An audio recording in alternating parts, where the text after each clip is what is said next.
मेरा मुर्शिद सोना सोना। ਇੱਥੇ ਹੀ ਤਾਂ ਸਾਨੂੰ ਉਹ ਗਿਆਨ ਦੀ ਪ੍ਰਾਪਤੀ ਹੋਣੀ ਹੈ ਜਿਸਨੇ ਸਾਡੇ ਜੀਵਨ 'ਚ ਖੁਸ਼ੀਆਂ ਲੈ ਕੇ ਆਣੀਆਂ ਹੈ।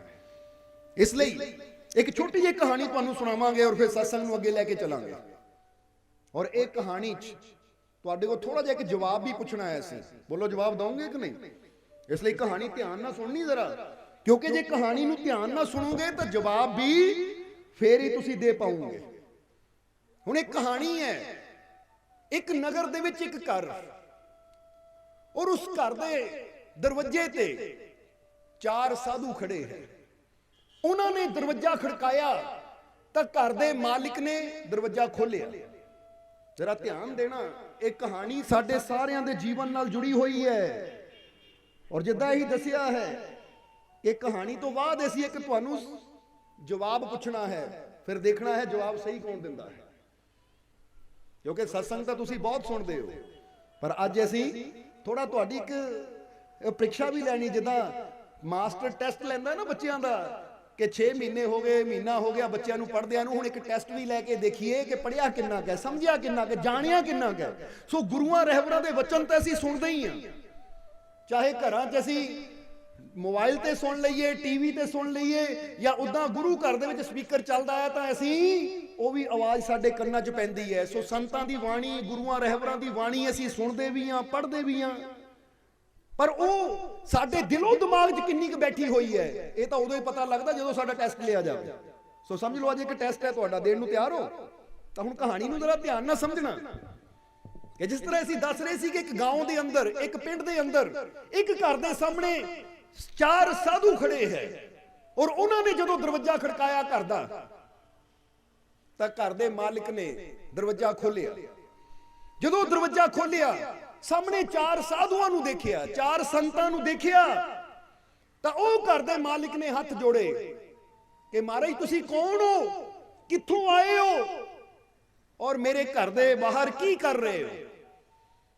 ਯਾਨੀ ਉਹਨੇ ਸਵਾਲ ਕੀਤਾ ਤੁਸੀਂ ਕੌਣ ਹੋ, ਕਿੱਥੋਂ ਆਏ ਹੋ, ਔਰ ਮੇਰੇ ਘਰ ਦੇ ਬਾਹਰ ਕੀ ਕਰ ਰਹੇ ਹੋ?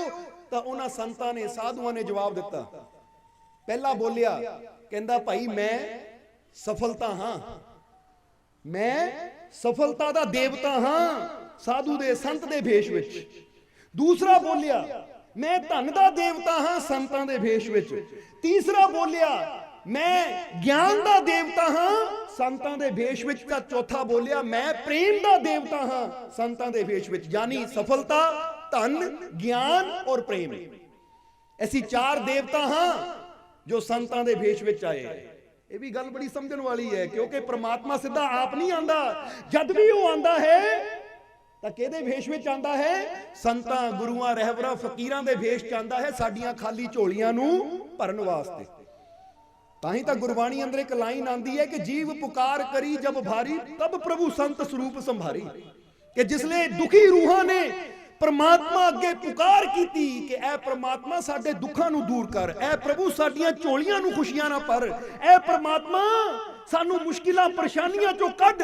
तां उस वेले ओ दुखी रूहां नूं मुश्किलां चों कढण वास्ते, उन्हां दियां परेशानियां नूं दूर करन वास्ते, उन्हां दी झोलियां च खुशियां पाउण वास्ते परमात्मा आप संतां दे रूप च आंदा है।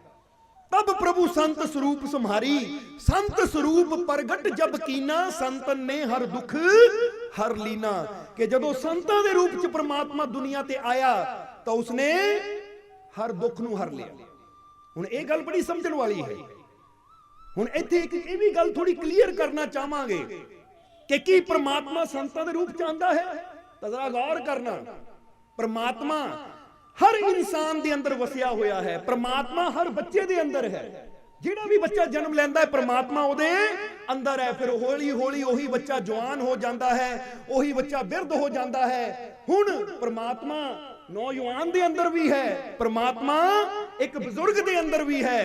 पर याद रखना कि परमात्मा हो ओही सकदा है जिहड़ा अपने अंदर छुपे हुए परमात्मा नूं जानन दी कला सिख लैंदा है। यानी कहने का मतलब कि परमात्मा तुहाडे, ओ प्रभु तुहाडे सब दे अंदर है। तुसी भी ओदा रूप हो सकते हो, पर ओदा रूप होने वास्ते असीं किद्दां ओदा रूप हो सकते हैं? ओ युक्ति दी लोड़ है, ओ कला दी लोड़ है कि सानू अपनी सुरती कित्थे जोड़नी पेगी। जिहड़ा ਸਾਡੇ ਅੰਦਰ ਛੁਪਿਆ ਪ੍ਰਮਾਤਮਾ ਪ੍ਰਗਟ ਹੋ ਸਕੇ। ਇਸ ਲਈ ਇਹ ਵੀ ਗੱਲ ਜਰਾ ਸਮਝ ਲੈਣੀ, ਨਹੀਂ ਤਾਂ ਬੰਦਾ ਕਹਿ ਦਿੰਦਾ ਹੈ ਕਿ ਉਹ ਤਾਂ ਪ੍ਰਮਾਤਮਾ ਦੇ ਅਵਤਾਰ ਹੈ। ਅਵਤਾਰ ਯਾਨੀ ਪ੍ਰਮਾਤਮਾ ਹੀ ਰੂਪ ਲੈ ਕੇ ਆਇਆ ਹੈ, ਤੇ ਅਸੀਂ ਕਹਾਂਗੇ ਤੁਸੀਂ ਸਾਰੇ ਹੀ ਪ੍ਰਮਾਤਮਾ ਦੇ ਅਵਤਾਰ ਹੋ। ਪਰ ਕੋਈ ਜਾਣ ਲੈਂਦਾ ਹੈ ਤਾਂ ਕੋਈ ਉਹਨੂੰ ਜਾਣ ਹੀ ਨਹੀਂ ਪਾਉਂਦਾ, ਕੋਈ ਸਮਝ ਲੈਂਦਾ ਹੈ ਕੋਈ ਉਸ ਨੂੰ ਸਮਝ ਹੀ ਨਹੀਂ ਪਾਉਂਦਾ। ਅਗਰ ਅਸੀਂ ਵੀ ਥੋੜੀ ਜਿਹੀ ਮਿਹਨਤ ਕਰੀਏ, ਆਪਣੀ ਸੁਰਤੀ ਨੂੰ ਬਾਹਰੋਂ ਹਟਾ ਕੇ ਆਪਣੇ ਅੰਦਰ ਜੋੜੀਏ, ਜਿੱਦਾਂ ਅਸੀਂ ਸੰਤ ਕਬੀਰ ਜੀ ਦਾ ਵਚਨ ਦੱਸੀਦਾ ਹੈ ਕਿ ਕਬੀਰ ਸਾਹਿਬ ਨੇ ਕਿਹਾ ਹੈ ਕਿ ਹਰ ਕੋ ਦੇਖਣ ਕਾ ਭਲਾ ਕਿਆ ਲੱਗਤਾ ਹੈ ਮੋਲ, ਬਾਹਰ ਕੇ ਪਟ ਬੰਦ ਕਰ ਅੰਤਰ ਕੇ ਪਟ ਖੋਲ। ਉਹ ਕਹਿੰਦੇ ਪ੍ਰਮਾਤਮਾ ਨੂੰ ਦੇਖਣ ਦਾ ਕੋਈ ਜ਼ਿਆਦਾ ਮੁੱਲ ਨਹੀਂ ਲੱਗਦਾ, ਬਸ ਜ਼ਰੂਰਤ ਹੈ ਆਪਣੇ ਅੰਦਰਲੀਆਂ ਅੱਖਾਂ ਨੂੰ ਖੋਲਣ ਦੀ। ਜਦੋਂ ਤੇਰੀ ਅੰਦਰਲੀ ਅੱਖ ਖੁੱਲ ਜਾਏਗੀ, ਤੇਰੀਆਂ ਅੰਦਰਲੀਆਂ ਅੱਖਾਂ ਖੁੱਲਦੀਆਂ ਹੈ, ਫਿਰ ਤੂੰ ਆਪਣੇ ਅੰਦਰ ਹੀ ਉਹ ਪ੍ਰਭੂ ਨੂੰ ਦੇਖ ਲੈਂਦਾ ਹੈ ਕਿ ਮੇਰਾ ਮਾਲਿਕ, ਮੇਰਾ ਪ੍ਰਮਾਤਮਾ, ਮੇਰਾ ਪ੍ਰਭੂ ਮੇਰੇ ਤੋਂ ਜੁਦਾ ਨਹੀਂ ਹੈ। ਜ਼ਰਾ ਸਮਝਣਾ ਸਾਰਿਆਂ ਨੇ। ਇਸ ਲਈ ਥੋੜੀ ਜਿਹੀ ਕੋਸ਼ਿਸ਼ ਕਰਿਆ ਕਰੋ। ਜਿੱਦਾਂ ਇੱਕ ਬੱਚਾ ਕੋਸ਼ਿਸ਼ ਕਰਕੇ ਡਾਕਟਰ ਬਣ ਸਕਦਾ ਹੈ, ਇੱਕ ਬੱਚਾ ਕੋਸ਼ਿਸ਼ ਕਰਕੇ ਇੰਜੀਨੀਅਰ ਬਣ ਸਕਦਾ ਹੈ, ਇੱਕ ਬੱਚਾ ਕੋਸ਼ਿਸ਼ ਕਰਕੇ ਵਕੀਲ ਬਣ ਸਕਦਾ ਹੈ, ਜੱਜ ਬਣ ਸਕਦਾ ਹੈ, ਕੋਈ ਬੜੇ ਤੋਂ ਬੜਾ ਅਫਸਰ ਬਣ ਸਕਦਾ ਹੈ। ਇਸੇ ਤਰ੍ਹਾਂ ਇੱਕ ਬੱਚਾ ਅਗਰ ਕੋਸ਼ਿਸ਼ ਕਰੇ ਤਾਂ ਪ੍ਰਮਾਤਮਾ ਵੀ ਹੋ ਸਕਦਾ ਹੈ, ਕਿਉਂਕਿ ਉਹ ਸਾਡੇ ਅੰਦਰ ਹੀ ਤਾਂ ਹੈ। ਹੁਣ ਜੇ ਡਾਕਟਰ ਬਣਨਾ ਤਾਂ ਕੀ ਕਰਨਾ ਪਏਗਾ ਜ਼ਰਾ ਦੱਸੋ? ਜੇ ਬੱਚੇ ਨੇ ਡਾਕਟਰ ਬਣਨਾ ਤਾਂ ਉਹਨੂੰ ਡਾਕਟਰੀ ਦਾ ਗਿਆਨ ਚਾਹੀਦਾ ਹੈ, ਡਾਕਟਰੀ ਦੀ ਸਿੱਖਿਆ ਚਾਹੀਦੀ ਹੈ। ਜੇ ਇੰਜੀਨੀਅਰ ਬਣਨਾ ਤਾਂ ਉਹਦੀ ਸਿੱਖਿਆ ਚਾਹੀਦੀ ਹੈ, ਜੇ ਵਕੀਲ ਬਣਨਾ ਉਹ ਸਿੱਖਿਆ ਚਾਹੀਦੀ ਹੈ। ਤਾਂ ਜੇ ਅਸੀਂ ਆਪਣੇ ਅੰਦਰ ਛੁਪੇ ਹੋਏ ਪਰਮਾਤਮਾ ਨੂੰ ਪਾਣਾ ਹੈ, ਨਰ ਤੋਂ ਨਰਾਇਣ ਬਣਨਾ ਹੈ, ਤਾਂ ਸਾਨੂੰ ਉਹ ਵੀ ਗਿਆਨ ਚਾਹੀਦਾ ਹੈ, ਸਿੱਖਿਆ ਚਾਹੀਦੀ ਹੈ ਕਿ ਸਾਨੂੰ ਐਸਾ ਕੀ ਕਰਨਾ ਪਏਗਾ ਕਿ ਇਸ ਨਰ ਦੇ ਅੰਦਰੋਂ ਉਹ ਨਰਾਇਣ ਪ੍ਰਗਟ ਹੋ ਜਾਵੇ। ਕਿਉਂਕਿ ਹਰ ਚੀਜ਼ ਪ੍ਰਾਪਤ ਹੋ ਸਕਦੀ ਹੈ, ਬਸ ਉਹਨੂੰ ਪ੍ਰਾਪਤ ਕਰਨ ਦਾ ਗਿਆਨ ਚਾਹੀਦਾ ਹੈ, ਉਹਨੂੰ ਪ੍ਰਾਪਤ ਕਰਨ ਦੀ ਸੋਝੀ ਚਾਹੀਦੀ ਹੈ। ਜਿੱਦਾਂ ਬੰਦਾ ਕਹਿੰਦਾ ਹੈ ਕਿ ਮੈਂ ਉਸ ਮੰਜ਼ਿਲ ਤੇ ਜਾਣਾ ਹੈ, ਯਾਨੀ ਕੋਈ ਵੀ ਮੰਜ਼ਿਲ ਬੰਦਾ ਸੋਚ ਲਵੇ ਉਸ ਮੰਜ਼ਿਲ ਤੇ ਜਾਣਾ ਹੈ, ਤਾਂ ਅਸੀਂ ਕਹਾਂਗੇ ਕੋਈ ਵੀ ਮੰਜ਼ਿਲ ਬੰਦਾ ਪਾ ਸਕਦਾ ਹੈ, ਬਸ ਉਸ ਮੰਜ਼ਿਲ ਤੱਕ ਪਹੁੰਚਣ ਦਾ ਮਾਰਗ ਚਾਹੀਦਾ ਹੈ। ਬੋਲੋ ਸਮਝਦੇ ਹੋ ਕਿ ਨਹੀਂ? ਅੱਜ ਤੋਂ ਕੁਝ ਹਜ਼ਾਰ ਸਾਲ ਪਹਿਲਾਂ ਬੰਦੇ ਸੋਚਦੇ ਸੀ ਉਹ ਚੰਦਰਮਾ, ਇਹ ਧਰਤੀ, ਚੰਦਰਮੇ ਤੱਕ ਕੋਈ ਨਹੀਂ ਜਾ ਸਕਦਾ। ਪਰ ਦੇਖੋ ਵਿਗਿਆਨ ਨੇ ਰਸਤਾ ਬਣਾ ਲਿਆ ਔਰ ਚੰਦਰਮੇ ਤੇ ਪਹੁੰਚ ਗਿਆ। ਉਹਨਾਂ ਨੇ ਚੰਦਰਯਾਨ ਤਿਆਰ ਕੀਤਾ, ਉਹ ਯਾਨ ਜਿੱਥੇ ਬਹਿ ਕੇ ਆਦਮੀ ਚੰਦਰ ਦੇ ਉੱਤੇ ਪਹੁੰਚ ਗਿਆ। ਯਾਨੀ ਕਹਿਣ ਦਾ ਮਤਲਬ ਸੋਚ ਹੋਣੀ ਚਾਹੀਦੀ ਹੈ, ਕੋਸ਼ਿਸ਼ ਹੋਣੀ ਚਾਹੀਦੀ ਹੈ, ਤਾਂ ਬੰਦਾ ਹਰ ਮੰਜ਼ਿਲ ਨੂੰ ਪ੍ਰਾਪਤ ਕਰ ਸਕਦਾ ਹੈ।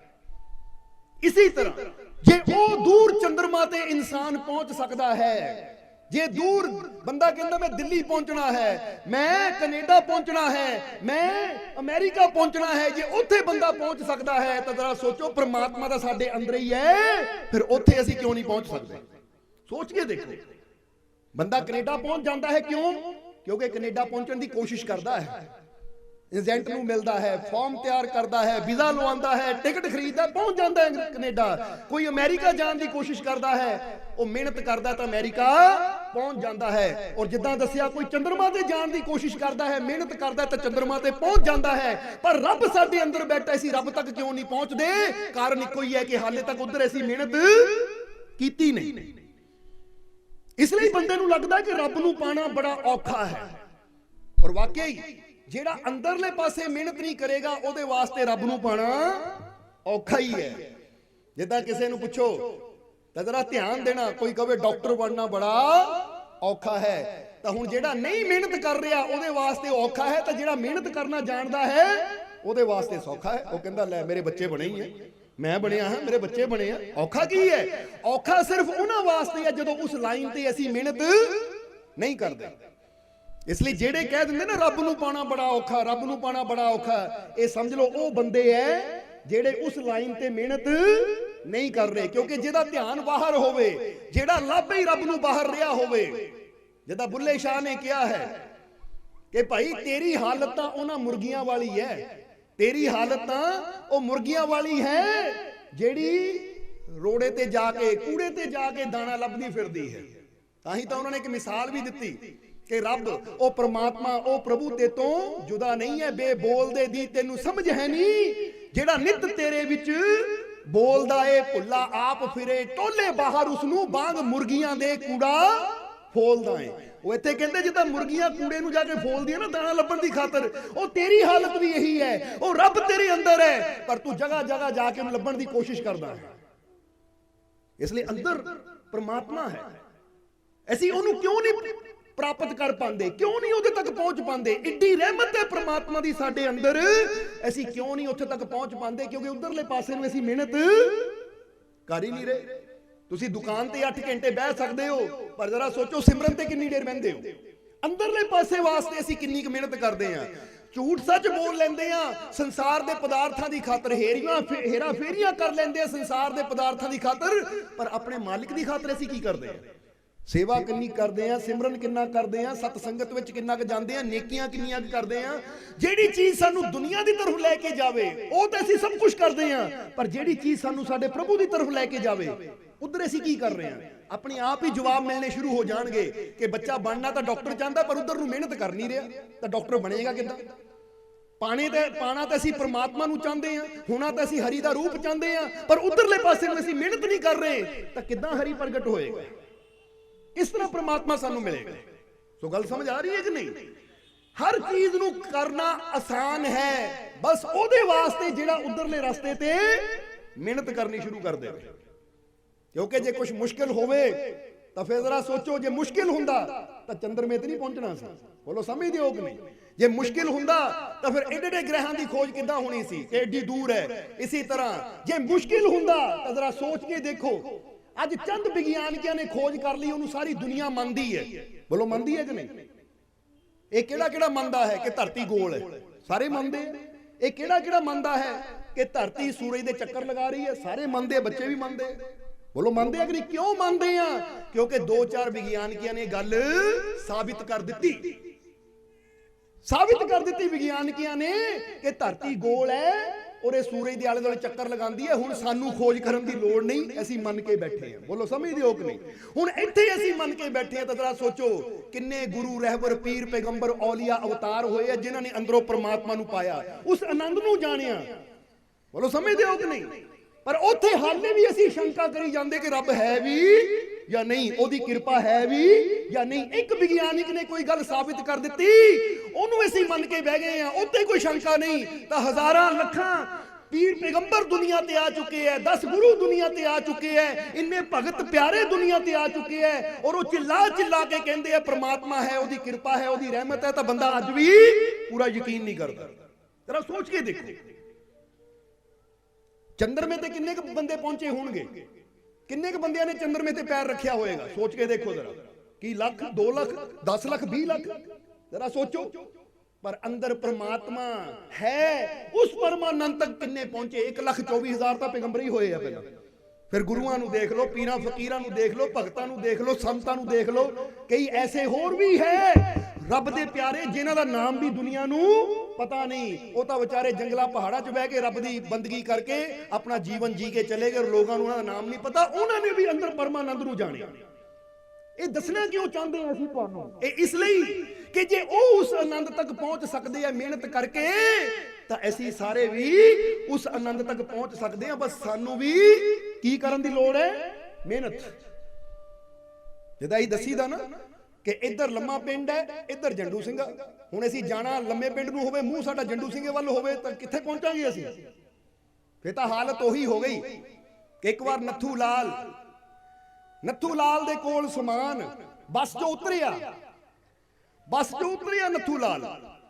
ਉਹਨਾਂ ਕਿਸੇ ਭਗਵਾਨ ਦੇ ਮੰਦਿਰ ਜਾਣਾ ਸੀ, ਤਾਂ ਉਹਨੇ ਟੈਕਸੀ ਵਾਲੇ ਨੂੰ ਪੁੱਛਿਆ ਕਿ ਭਾਈ ਮੈਂ ਭਗਵਾਨ ਦੇ ਮੰਦਿਰ ਜਾਣਾ, ਦੱਸ ਕਿੰਨੇ ਪੈਸੇ? ਉਹ ਕਹਿੰਦਾ ਜੀ 200 ਰੁਪਇਆ। ਇੱਥੋਂ ਇਹ ਸਟੈਂਡ ਤੋਂ, ਬੱਸ ਸਟੈਂਡ ਤੋਂ ਭਗਵਾਨ ਦੇ ਮੰਦਿਰ ਤੱਕ ਜਾਣ ਦਾ 200 ਰੁਪਇਆ ਲੱਗੇਗਾ। ਤਾਂ ਉਸ ਵੇਲੇ ਨੱਥੂ ਲਾਲ ਕਹਿੰਦਾ 200 ਤਾਂ ਬਹੁਤ ਜ਼ਿਆਦਾ ਹੈ, ਮੈਂ ਆਪੇ ਚੱਲ ਜਾਣਾ, ਤੁਰ ਕੇ ਚੱਲ ਜਾਣਾ। ਮੈਂ ਚੱਕਿਆ ਆਪਣਾ ਬੈਗ, ਦੌੜ ਤੁਰ ਪਿਆ, ਤੇਜ਼ ਬੜੀ ਤੇਜ਼ੀ ਨਾਲ ਤੁਰ ਪਿਆ। ਟੈਕਸੀ ਵਾਲਾ ਵੀ ਮਗਰ ਹੌਲੀ ਤੁਰ ਪਿਆ, ਕਿਉਂਕਿ ਸ਼ਾਮ ਦਾ ਸਮਾਂ, ਸੂਰਜ ਡੁੱਬ ਚੁੱਕਾ ਹੈ, ਰਾਤ ਹੋਣ ਵਾਲੀ ਹੈ, ਇਸ ਲਈ ਟੈਕਸੀ ਵਾਲਾ ਵੀ ਹੌਲੀ ਮਗਰ ਤੁਰ ਪਿਆ। ਨੱਥੂ ਲਾਲ ਤੁਰਦਾ ਗਿਆ। ਜਿਸਲੇ 2.5-3 ਕਿਲੋਮੀਟਰ ਚਲਾ ਗਿਆ ਤਾਂ ਥੋੜਾ ਜਿਹਾ ਸਮਾਨ ਵੀ ਚੱਕਿਆ ਸੀ, ਇਸ ਲਈ ਬੱਸ ਜੇ ਹੋ ਗਈ, ਖੜਾ ਹੋ ਗਿਆ। ਟੈਕਸੀ ਵਾਲਾ ਫੇਰ ਆਇਆ, ਕਹਿੰਦਾ ਬਾਬੂ ਜੀ ਹੁਣ ਤਾਂ ਬਹਿ ਜਾਓ। ਨੱਥੂ ਲਾਲ ਕਹਿੰਦਾ ਹੁਣ ਤਾਂ ਮੈਂ 2.5-3 ਕਿਲੋਮੀਟਰ ਚੱਲ ਵੀ ਆਇਆ, ਹੁਣ ਦੱਸ ਕਿੰਨੇ ਪੈਸੇ ਲੈਣੇ ਆ? ਉਹ ਕਹਿੰਦਾ ਜੀ 400 ਰੁਪਇਆ। ਨੱਥੂ ਲਾਲ ਕਹਿੰਦਾ ਕਮਾਲ ਦੀ ਗੱਲ ਹੈ, ਪਹਿਲਾਂ 200 ਕਹਿੰਦਾ ਸੀ, ਹੁਣ ਮੈਂ 2.5-3 ਕਿਲੋਮੀਟਰ ਚੱਲ ਕੇ ਵੀ ਆ ਗਿਆ, ਹੁਣ ਤੂੰ 400 ਕਹਿੰਦਾ ਆ, ਇਹ ਲੁੱਟ ਮਚਾਈ ਹੋਈ ਹੈ, ਹੁਣ ਤਾਂ ਤੈਨੂੰ 100 ਲੈਣਾ ਚਾਹੀਦਾ ਹੈ। ਉਹ ਕਹਿੰਦਾ ਜੀ 100 ਤਾਂ ਮੈਂ ਤਾਂ ਲੈਂਦਾ ਜੇ ਤੁਸੀਂ ਮੰਦਿਰ ਵਾਲੇ ਪਾਸੇ ਜਾਂਦੇ, ਤੁਸੀਂ ਤਾਂ ਰਸਤਾ ਹੀ ਗਲਤ ਫੜਿਆ ਹੋਇਆ ਹੈ, ਤੁਸੀਂ 2.5-3 ਕਿਲੋਮੀਟਰ ਹੋਰ ਅੱਗੇ ਦੂਰ ਆ ਗਏ ਮੰਦਿਰ ਤੋਂ, ਹੁਣ ਇੱਥੋਂ ਮੈਨੂੰ ਪਹਿਲਾਂ ਪਿੱਛੇ ਜਾਣਾ ਪਏਗਾ, ਇਸ ਲਈ ਜਿੰਨਾ ਇੱਧਰ ਨੂੰ ਤੁਰੀ ਜਾਓਗੇ ਉਹਨਾਂ ਰੇਟ ਵੀ ਵਧੀ ਜਾਣਾ ਹੈ। ਉਹ ਨੱਥੂ ਲਾਲ ਨੇ ਮੱਥੇ ਹੱਥ ਮਾਰੇ, ਮੈਂ ਕੀ ਕੀਤਾ, ਮਿਹਨਤ ਵੀ ਕੀਤੀ, ਤੁਰਿਆ ਵੀ, ਪਰ ਆਪਣੀ ਮੰਜ਼ਿਲ ਤੋਂ ਦੂਰ ਵੀ ਹੋ ਗਿਆ।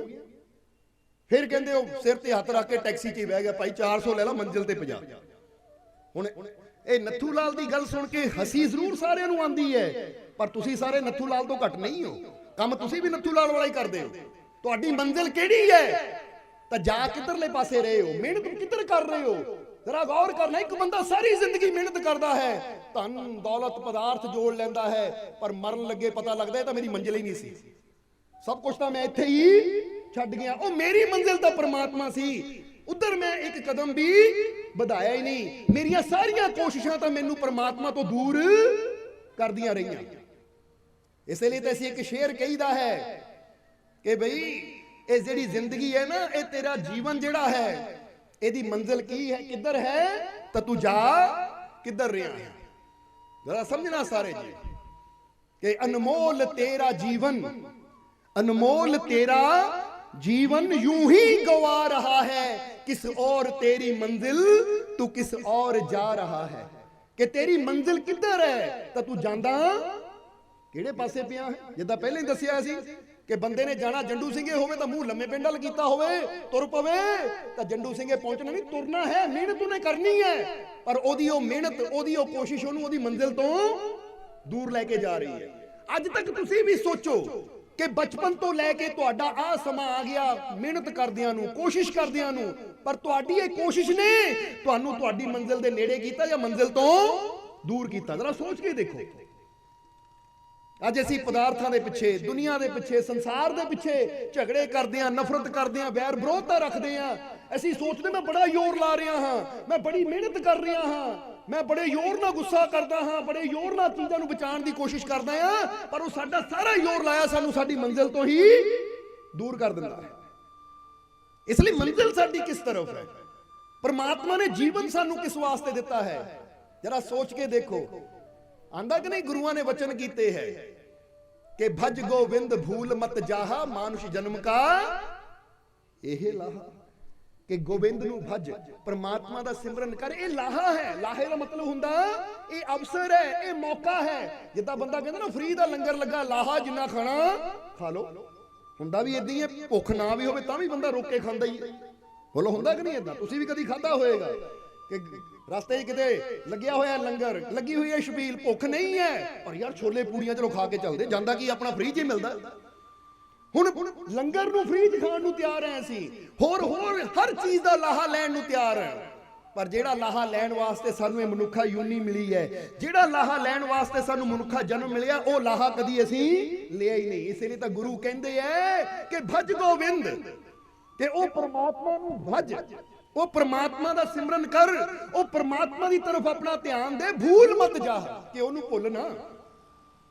ਪਰ ਇੱਥੇ ਗੁਰੂਆਂ ਨੇ ਜਿਸ ਚੀਜ਼ ਨੂੰ ਯਾਦ ਰੱਖਣ ਵਾਸਤੇ ਕਿਹਾ ਹੈ, ਬੰਦਾ ਉਹੀ ਚੀਜ਼ ਨੂੰ ਭੁੱਲ ਕੇ ਬੈਠਾ, ਬਾਕੀ ਸਭ ਕੁਝ ਯਾਦ ਹੈ। ਹੁਣ ਤੁਸੀਂ ਜਿੰਨੇ ਬੈਠੇ ਹੋ ਜਰਾ ਆਪਣੇ ਆਪ ਸੋਚ ਕੇ ਦੱਸਿਓ ਕਿ ਸਾਨੂੰ ਸਿਮਰਨ ਕਰਨਾ ਯਾਦ ਰਹਿੰਦਾ ਹੈ? बोलो समझते हो कि नहीं? सिमरन करना याद रहता है, खाना खान लगे अपने रब नूं याद करना याद रहता है, खाने तो बाद शुक्र करना याद रहता है? नहीं, याद ही नहीं रहता। जिहड़ी चीज सानू गुरु रहबर दस गए कि ये चीज नूं भज, इहनूं याद कर, असीं ओह नहीं भुल के बैठे, होर बाकी दुनिया दी सारियां गल्लां याद है। जरा ध्यान देना, गुआंढियां ने की किया सी कल परसों, कल एक एक पुछ लो। आ फलानी जगह बैठे सी, किसी ने की निंदिया की चुगली की, कहदी की बुराई की, एक गल बंदा याद रखता है। जरा ध्यान देने वाली गल है। कोई तुहानू अज गाल कढ़ देवे, तुसी 10 साल बाद भी याद रखनी है, पर परमात्मा दा सिमरन जिहना तुहाडा भला करना है, उहनू याद ही नहीं रखते तुसी। ਜਿਹੜੀ ਚੀਜ਼ याद रखण दा सानू फायदा है, ਜਿਹੜੀ चीज याद रखण नाल साडे जीवन च खुशी आनी है, ਉਹਨੂੰ याद रखो। पर इंसान उन्हां गल्लां नू याद रखदा है ਜਿਹੜੀਆਂ ਗੱਲਾਂ साडे जीवन च टेंशनां, चिंतावां, परेशानियां भर दिंदियां। जरा सोच के देखो, ਹੁਣ ਤੁਸੀਂ ਇੱਥੇ ਬੈਠੇ ਹੋ, ਤੁਹਾਡੀ 2 ਦਿਨ ਪਹਿਲਾਂ, 10 ਦਿਨ ਪਹਿਲਾਂ, 15 ਦਿਨ ਪਹਿਲਾਂ, ਮਹੀਨਾ ਪਹਿਲਾਂ ਕਿਸੇ ਨਾਲ ਲੜਾਈ ਹੋਈ ਹੋਵੇ, ਉਹਨੂੰ ਯਾਦ ਕਰ ਲਓ, ਤੁਹਾਡਾ ਬੈਠੇ ਬੈਠੇ ਮਨ ਦੁਖੀ ਹੋ ਜਾਣਾ ਹੈ। ਬੋਲੋ ਹੋ ਜਾਏਗਾ ਕਿ ਨਹੀਂ? ਕਿਸ ਨੇ ਤੁਹਾਡਾ ਝਗੜਾ ਹੋ ਗਿਆ, ਹੁਣ ਬੈਠੇ ਯਾਦ ਕਰ ਲਓ, ਚਾਹੇ ਝਗੜਾ ਹੋਏ ਨੂੰ 2 ਸਾਲ ਹੋ ਗਏ, 6 ਮਹੀਨੇ ਹੋ ਗਏ, ਟਾਈਮ ਕੋਈ ਵੀ ਹੋਵੇ, ਤੁਸੀਂ ਬਸ ਯਾਦ ਕਰੋ ਕਿ ਫਲਾਣੇ ਦਿਨ ਇਦਾਂ ਉਹਨਾਂ ਮੈਨੂੰ ਗਾਲ ਕੱਢੀ ਸੀ, ਜਾਂ ਇਦਾਂ ਮੇਰਾ ਝਗੜਾ ਹੋਇਆ ਸੀ, ਇਦਾਂ ਮੈਨੂੰ ਕੋਰਟ ਕਚਹਿਰੀ ਜਾਣਾ ਪਿਆ, ਥਾਣੇ ਜਾਣਾ ਪਿਆ, ਇਹ ਕਰਨਾ ਪਿਆ, ਤੁਹਾਡਾ ਮਨ ਪਰੇਸ਼ਾਨ ਹੋ ਜਾਏਗਾ। ਹੁਣ ਜਰਾ ਧਿਆਨ ਦੇਣਾ, ਹੁਣ ਤੁਹਾਨੂੰ ਪਤਾ ਹੈ ਕਿ ਇਹ ਚੀਜ਼ਾਂ ਨੂੰ ਯਾਦ ਕਰਨ ਨਾਲ ਮਨ ਤੇ ਪਰੇਸ਼ਾਨੀਆਂ ਰਹਿੰਦੀਆਂ ਹੈ, ਇਹ ਚੀਜ਼ਾਂ ਨੂੰ ਯਾਦ ਕਰਨਾ ਜੀਵਨ 'ਚ ਦੁੱਖ ਆਣਾ ਹੈ, ਫਿਰ ਵੀ ਅਸੀਂ ਯਾਦ ਉਹਨਾਂ ਨੂੰ ਰੱਖ ਕੇ ਬੈਠੇ। ਔਰ ਤੁਹਾਨੂੰ ਪਤਾ ਹੈ ਕਿ ਪ੍ਰਭੂ ਦੇ ਸਿਮਰਨ ਨੂੰ ਯਾਦ ਕਰਾਂਗੇ, ਸੰਤਾਂ ਦੇ ਵਚਨਾਂ ਨੂੰ ਯਾਦ ਕਰਾਂਗੇ, ਆਪਣੇ ਮਾਲਿਕ ਦੇ ਪ੍ਰੇਮ ਨੂੰ, ਆਪਣੇ ਮਾਲਿਕ ਦੇ ਭਰੋਸੇ ਨੂੰ ਆਪਣੇ ਅੰਦਰ ਰੱਖਾਂਗੇ, ਤਾਂ ਸਾਡੇ ਜੀਵਨ 'ਚ ਸ਼ਾਂਤੀ ਆਣੀ ਹੈ, ਖੁਸ਼ੀ ਆਣੀ ਹੈ। ਪਰ ਫਿਰ ਵੀ ਜਾਣ ਬੁੱਝ ਕੇ ਅਸੀਂ ਪ੍ਰਮਾਤਮਾ ਰੂਪੀ ਫੁੱਲਾਂ ਨੂੰ ਛੱਡ ਕੇ ਉਹ ਕੋੜੇ ਅਨੁਭਵ ਰੂਪੀ ਕਾਂਟੇ ਆਪਣੇ ਦਿਲੋਂ ਦਿਮਾਗ 'ਚ ਰੱਖੀ ਬੈਠੇ ਆ, ਫਿਰ ਹਰ ਪਲ ਚੁੱਭਦੇ ਐ। ਫਿਰ ਬੰਦਾ ਕਹਿੰਦਾ ਮੇਰੇ ਜੀਵਨ 'ਚ ਦੁੱਖ ਹੀ ਬੜੇ, ਫਿਰ ਬੰਦਾ ਕਹਿੰਦਾ ਮੇਰੇ ਜੀਵਨ 'ਚ ਪਰੇਸ਼ਾਨੀਆਂ ਹੀ ਬਹੁਤ ਹੈ। ਪਰ ਇਹ ਨਹੀਂ ਸੋਚਦਾ ਕਿ ਪਰੇਸ਼ਾਨੀਆਂ ਪੈਦਾ ਕੌਣ ਕਰ ਰਿਹਾ ਹੈ? ਮੇਰੀ ਸੋਚ, ਕਿਉਂਕਿ ਮੈਂ ਹੀ ਆਪਣੀ ਸੋਚ ਅੰਦਰ ਉਹ ਬੁਰੇ ਕੰਡੇ ਇਕੱਠੇ ਕੀਤੇ ਹੋਏ ਆ, ਜਿਨ੍ਹਾਂ ਮੇਰੇ ਨਾਲ ਬੁਰਾ ਕੀਤਾ, ਉਹ ਗੱਲਾਂ ਮੈਂ ਪਕੜੀਆਂ ਹੈ। ਤਾਂ ਜੋ ਮੇਰੇ ਜੀਵਨ 'ਚ ਅੱਛਾ ਸੀ ਉਹਦਾ ਮੈਂ ਕਦੀ ਸ਼ੁਕਰ ਹੀ ਨਹੀਂ ਕੀਤਾ। ਇੱਥੇ ਤੁਹਾਨੂੰ ਇੱਕ ਸਵਾਲ ਪੁੱਛਾਂਗੇ, ਫਿਰ ਉਹ ਕਹਾਣੀ ਵੀ 4 ਸਾਧੂਆਂ ਵਾਲੀ ਯਾਦ ਰੱਖਣੀ, ਉਹ ਕਿਤੇ ਭੁੱਲ ਨਾ ਜਾਇਓ, ਕਿਉਂਕਿ ਉਹ ਵੀ ਜਵਾਬ ਪੁੱਛਣਾ ਤੁਹਾਡੇ ਕੋਲ। ਪਰ ਇੱਥੇ ਤੁਹਾਨੂੰ ਇੱਕ ਸਵਾਲ ਪੁੱਛਣਾ ਹੈ ਕਿ ਜਿੱਦਾਂ ਇਹੀ ਦੱਸ ਰਹੇ ਸੀ ਕਿ ਬੰਦਾ ਉਹਨਾਂ ਚੀਜ਼ਾਂ ਨੂੰ ਯਾਦ ਰੱਖਦਾ ਹੈ, ਉਹਨਾਂ ਚੀਜ਼ਾਂ ਨੂੰ ਯਾਦ ਰੱਖਦਾ ਹੈ ਜੋ ਇਨਸਾਨ ਦੇ ਜੀਵਨ 'ਚ ਚੁੱਭਦੀਆਂ ਹੈ। ਹੁਣ ਜ਼ਰਾ ਸੋਚੋ, ਹੁਣ ਜ਼ਰਾ ਇਸ ਨੂੰ ਸਮਝੋ ਕਿ ਇੱਕ ਬੰਦਾ ਆਪਣੇ ਘਰ 'ਚ ਫੁੱਲ ਭਰ ਲੈਂਦਾ ਹੈ, ਯਾਨੀ ਆਪਣੇ ਘਰ 'ਚ ਜਗ੍ਹਾ ਜਗ੍ਹਾ ਫੁੱਲ ਰੱਖ ਲੈਂਦਾ ਹੈ, ਤਾਂ ਫਿਰ ਉਹਦੇ ਘਰ 'ਚੋਂ ਕੀ ਆਏਗਾ? ਖੁਸ਼ਬੂ ਆਏਗੀ, ਘਰ ਦੇਖਣ ਨੂੰ ਵੀ ਸੋਹਣਾ ਲੱਗੇਗਾ। ਬੋਲੋ ਲੱਗੇਗਾ ਕਿ ਨਹੀਂ? ਤੁਸੀਂ ਫੁੱਲਾਂ ਦਾ ਗੁਲਦਸਤਾ ਇੱਥੇ ਰੱਖ ਦਿੰਦੇ ਹੋ, ਟੇਬਲ ਤੇ ਰੱਖ ਦਿੰਦੇ ਹੋ, ਸਾਈਡ ਟੇਬਲ ਤੇ ਰੱਖ ਦਿੰਦੇ ਹੋ, ਤਾਂ ਫੁੱਲਾਂ ਦੀ ਮਹਿਕ ਵੀ ਆਉਂਦੀ ਹੈ, ਫੁੱਲ ਔਰ ਘਰ ਦੀ ਸੁੰਦਰਤਾ ਵੀ ਵੱਧ ਜਾਂਦੀ ਹੈ। ਪਰ ਹੁਣ ਤੁਸੀਂ ਉਹ ਫੁੱਲਾਂ ਨੂੰ ਹਟਾ ਦਿਓ, ਉੱਤੇ ਤੁਸੀਂ ਜਗ੍ਹਾ ਜਗ੍ਹਾ ਕੰਡੇ ਰੱਖਦੇ ਹੋ, ਟੁੱਟੇ ਹੋਏ ਕੱਚ ਰੱਖਦੇ ਹੋ।